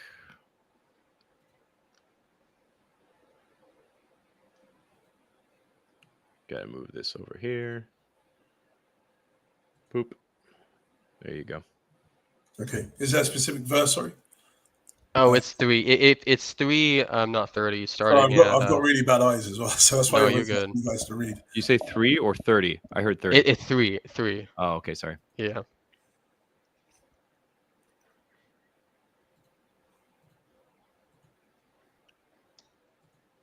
And then what? Yeah, so you can just start there. So because this is the story of the burning bush. Is there a specific? Is it the whole thing, or is it there's a specific thing that we can? Yeah, so we can start around verse 3. So Moses said, I must turn aside and look at the great sign, the bush is not burned up. Verse 4, and then when the Lord saw that he had turned aside, God called to him out of the bush. Okay, so God is in the bush. Moses, Moses, here I am. And then he said, come no closer. And then the person says, in the first person, I am the God of your father, the God of Abraham, the God of Isaac, and the God of Jacob. And Moses hid his face for the chat is, sorry, the chat on my screen is like covering that last part. I can't get those last few words. But so there, and then there's a bit of Yahweh commissioning Moses. And then he says, this is, the famous verse where he gets the name I am. Okay. So can you just explain to me how this cannot be interpreted metonymically?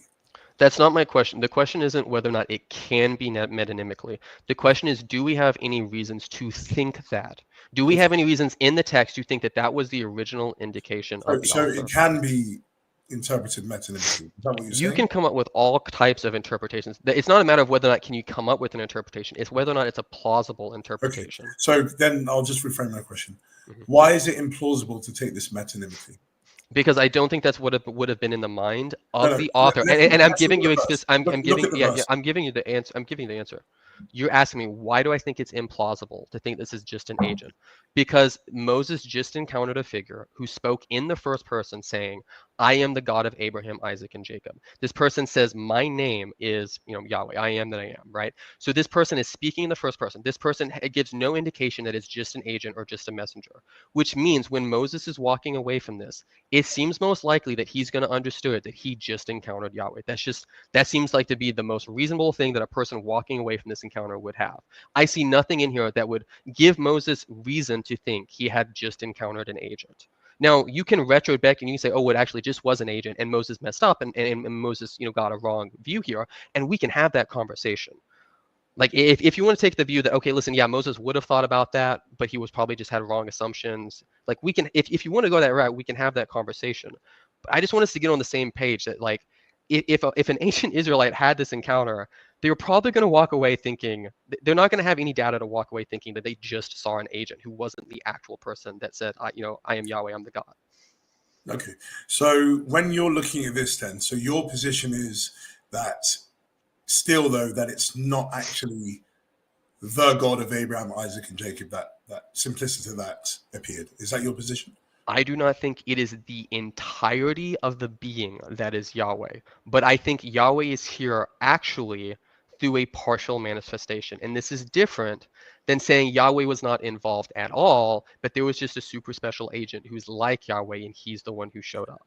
Okay, so 1 second. You're using language that's not helpful. When you say the entirety of the being, what does that mean, sorry? I mean, I don't think the entirety of the being showed up. I don't know how to phrase that differently. So, I mean, simply, I was just asking, was it Yahweh that showed up there or not?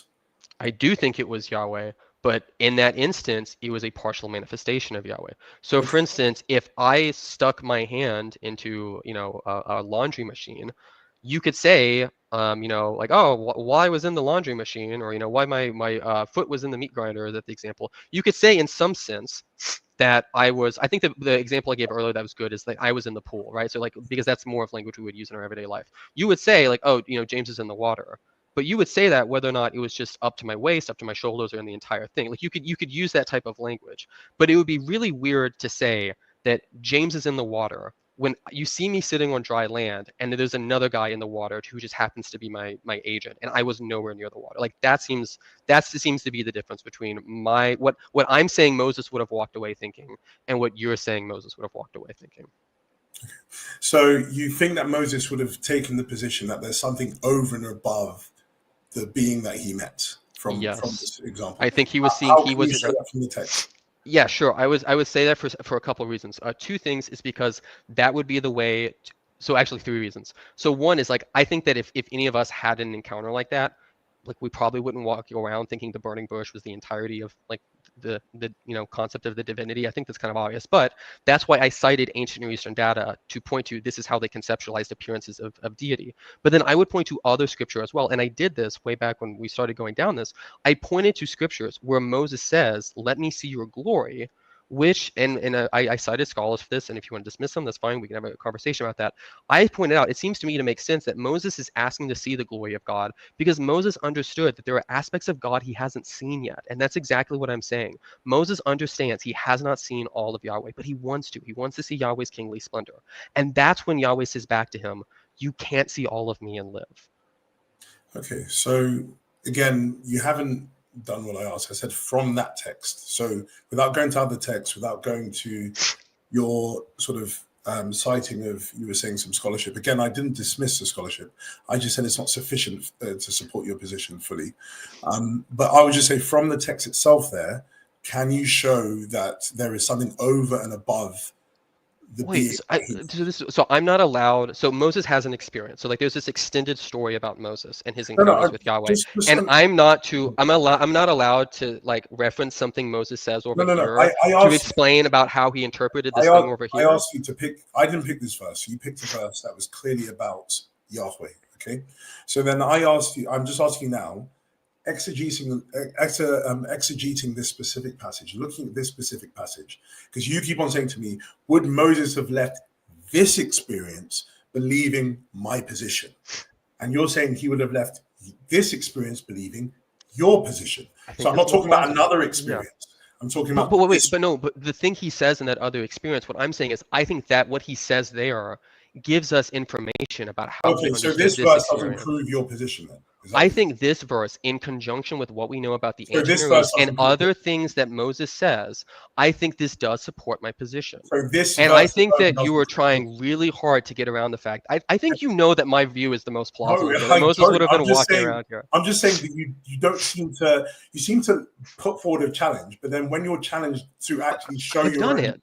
So can I recap this real quick? Wait, can I recap this real quick? I asked Josh, is there anything in this text to support the agent model? And he seemed to say it's undeterminative. There's nothing in my view. There's nothing like for his view. He said it could go either way. But then what I did is I gave, I think, 3 separate reasons for us to think that Moses would have gone this way. And now, but now Josh is saying, well, you're not allowed to cite ancient Near Eastern conceptions of divinity. You're not allowed to cite what Moses says elsewhere. It has to just be. I'm gonna step in here because we've been at this for about 2.5 hours. Yeah. And I'll take the bullet here. I'm hungry. I need my protein. I mean, it's late. It's nearly 12 a.m. here. Yeah, I was gonna say, Josh, it's your bedtime. Yeah, it is. It's difficult to maintain that beautiful physique of yours if you don't have. I'll be in the gym at 4 a.m. So yeah, I know the feeling. I'm in the interest of time, I just want to give you in interest of fairness for both of you here, I want to give each of you just quick 5 minutes tops, just kind of recapping your positions, arguments, whatever. And then what I'd like to hear from you guys both is what, like for Josh, what you would like to see in the future from James to adequately give objection to your arguments, but also improve his model, and the same thing from you, James, if you can. And then I think we can close out. Is that fair to you guys? Yeah, that's fine. Yeah, that's fine. Okay. Do you want to start, James? Or? Yeah. Okay. So to put a quick recap on this, my main problem with Joshua's model is I don't think that saying that Jesus is external to Yahweh, I don't think that makes sense of the biblical data, because I don't think that meshes. So the stuff I talked about is I don't think that his distinction in the identity is justified from the New Testament. We went around a bit on that. I don't think that the view that the interpretation that he applies to these Old Testament passages, I don't think that's something that would have been found by the author or by the people in the stories. Whereas I think my model is more plausible in light of what we know about what Moses says elsewhere, or ancient Near Eastern conceptions of divinity. And then there was a whole host of issues we didn't even get into, such as the fact that in Isaiah 44:24, we're told Yahweh alone created. In Psalm 89:5-8, the psalmist says Yahweh alone. There's no one besides Yahweh who has the type of might in the heavens as he does. Like, he's alone in his might. We have 1 Kings 8:39, where Solomon says to Yahweh, you and you only know the hearts of the children of mankind. Josh's model would have him say all these people are wrong, because according to Josh's model, there is a person external to Yahweh who was with him in creation. There's a person external to Yahweh who is just as mighty as he is. There's a person external to Yahweh who also knows the hearts and the children of mankind. So we have a bunch of verses in scripture that say to Yahweh, you're unique, there's no one like you in this aspect, and Josh's model is going to say they're all wrong. Whereas I don't have that problem, because under my model, I say, yeah, like all the persons who have these, like, this omnipotence or omniscience, like all these things, or involved in creation, they're all internal to that one thing that they're saying is alone there. And this is what the early patristics like Tertullian and Theophilus say. They're really explicit. Yahweh was alone. The Logos was intrinsic to Yahweh, and then he kind of begets him out, at the beginning and stuff like that. And that's a whole lot of data we didn't get to talk to, because we ended up just going in circles. But I think if we start, I guess, okay, so I'll put a bow on it by saying I would appreciate it if Joshua, as a theologian, as someone engaged in theology, started with looking at the Bible and extracting exegetical data, and then using that exegetical data to construct a philosophical theology, instead of doing armchair analytic theology and retrojecting that and making the text say whatever their armchair philosophy says, because I think that's what you end up doing, and I think that's rather obvious. Okay, thank you. So just to restate what my position is that there's one God the Father, two divine persons, Son and Spirit, who are homoousios with the Father. That means they share the same substance and or nature / essence. Now, I believe that my position is a position that can be constructed from Scripture. So just to respond to what James was saying at the end there, I started off as a social Trinitarian. I was a Swinburnian through and through. My dissertation, PhD dissertation, was on defending Swinburne's model. So I was very happy to do that. And that was because I believed it was the most philosophically coherent model. But I had a problem in trying to actually see how his model of the Trinity can be found in Scripture, or you can construct it from Scripture, and also from the historical witness of the church. Why I moved to the position of the monarchical / conciliar position was because of data, not because of philosophical meandering and thinking what's more coherent. Because Swinburne's model is coherent, but it doesn't fit with the data. That's the problem with it. And so why I moved was because of the data. I really do believe very strongly that the scriptures teach that the one God is the Father. I do believe very strongly that the scriptures teach that the Son and Spirit are divine in the same sense as the Father. That is all my position. I don't see what anything more I need to say than that. There's one God the Father, and you see that in Scripture, and they're two divine persons, the Son and the Spirit. That is my position. That's all that it is. And so I believe you can construct that easily from the Scriptures. Now, James's own position is that actually there is a whole relationship. There is this reified object that we call the Trinity. That's the first sort of model. The reified object called the Trinity that has three parts, the Father, Son, and Spirit. And he believes you can construct that from the Scriptures. He then said to me that actually, okay, and I believe it's because there were philosophical challenges with this position, so that he moved then to, for argument's sake, to the second model. And his second model is that actually the Father is a whole that has the Son and the Spirit as parts. And so there's a reason why this position was rejected by the church. Yes, Tertullian taught it, but it's sad that you can only maybe have a handful of fathers who actually held to that position. But my position is something which was actually adopted by the church. And so I don't see by you bringing up Tertullian or bringing up these other people, that's actually in your favor. Tertullian was taken to be a heretic. So it's not even, it's like you saying to me, oh, my position was affirmed by Arius and Eunomius. That doesn't mean anything to me. What did the church teach? What did the church believe the scriptures were interpreting? They believed that the one God was the Father, and there were two divine persons who are homoousios with the Father. And so then when we looked at the scriptures, I believe that my position can be also evidenced by what James was bringing. But the issue that I have is that he is saying, okay, because I have some scholars that are holding to my position, that I can then take this to be the correct interpretation. But then when we went to look at a passage, and I said, pick your own passage, James. And we looked at the passage was Exodus 3. I asked him, how can you get this from this passage? He then said, no, not just from this passage. You have to go to other passages. But that's exactly the same thing that I was doing. I said, yes, we have this understanding that there is Yahweh in the Old Testament, and the Son is normally the person who is Yahweh in the Old Testament. But then when we look to the New Testament, we see that the Son fulfills a representative role of another being. And so that's how we can then see from the New Testament perspective that actually Yahweh can be understood in this specific sense. So it doesn't seem fair, I believe, in this sort of this dialogue that we were saying, oh, we should do exegesis of a passage, but James is able to go to other passages to support his position, but I am sort of limited to the passage itself. So anyways, I'm grateful for the discussion. I do hope that the audience was able to take some from it. Maybe I would say for James, not to be cheeky, but probably don't interrupt as much because I wasn't able to really land a lot of my points without you coming in.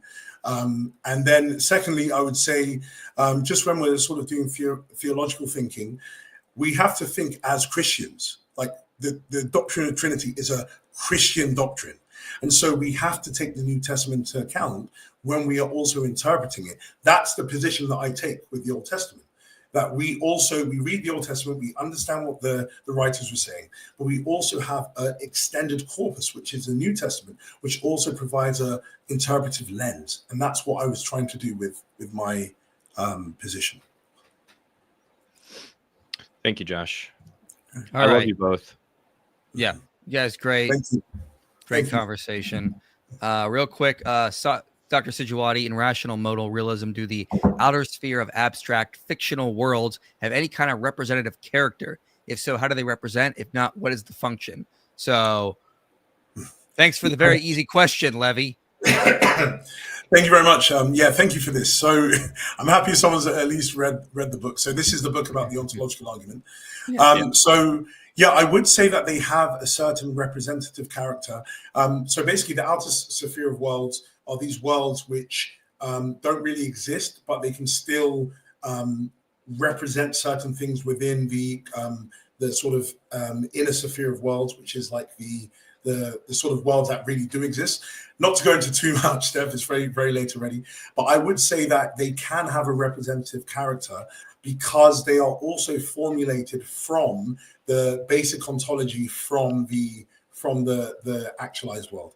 But if you want to send me an email, we can sort of discuss this more in depth because I think that wouldn't be sufficient just as an answer. Yeah. For context, they are talking about Josh's book here, The Rational Ontological Argument, which we do need to have you on to talk about because I've read through it. It's fun. Thanks. Still got to work through this one. Very excited about this. that's hopefully a good one. Thanks. Excellent. One more super chat we got right here. How are the Christian versions of Bill Burr and Kamasuru Usman somehow angrier and more eager to fight than their secular counterparts? Good question. Think Josh looks like Bill Burr. Yeah. Come on, guys. Yeah, so tomorrow Usman, he's a UFC fighter. I actually love him. He's a very good fighter.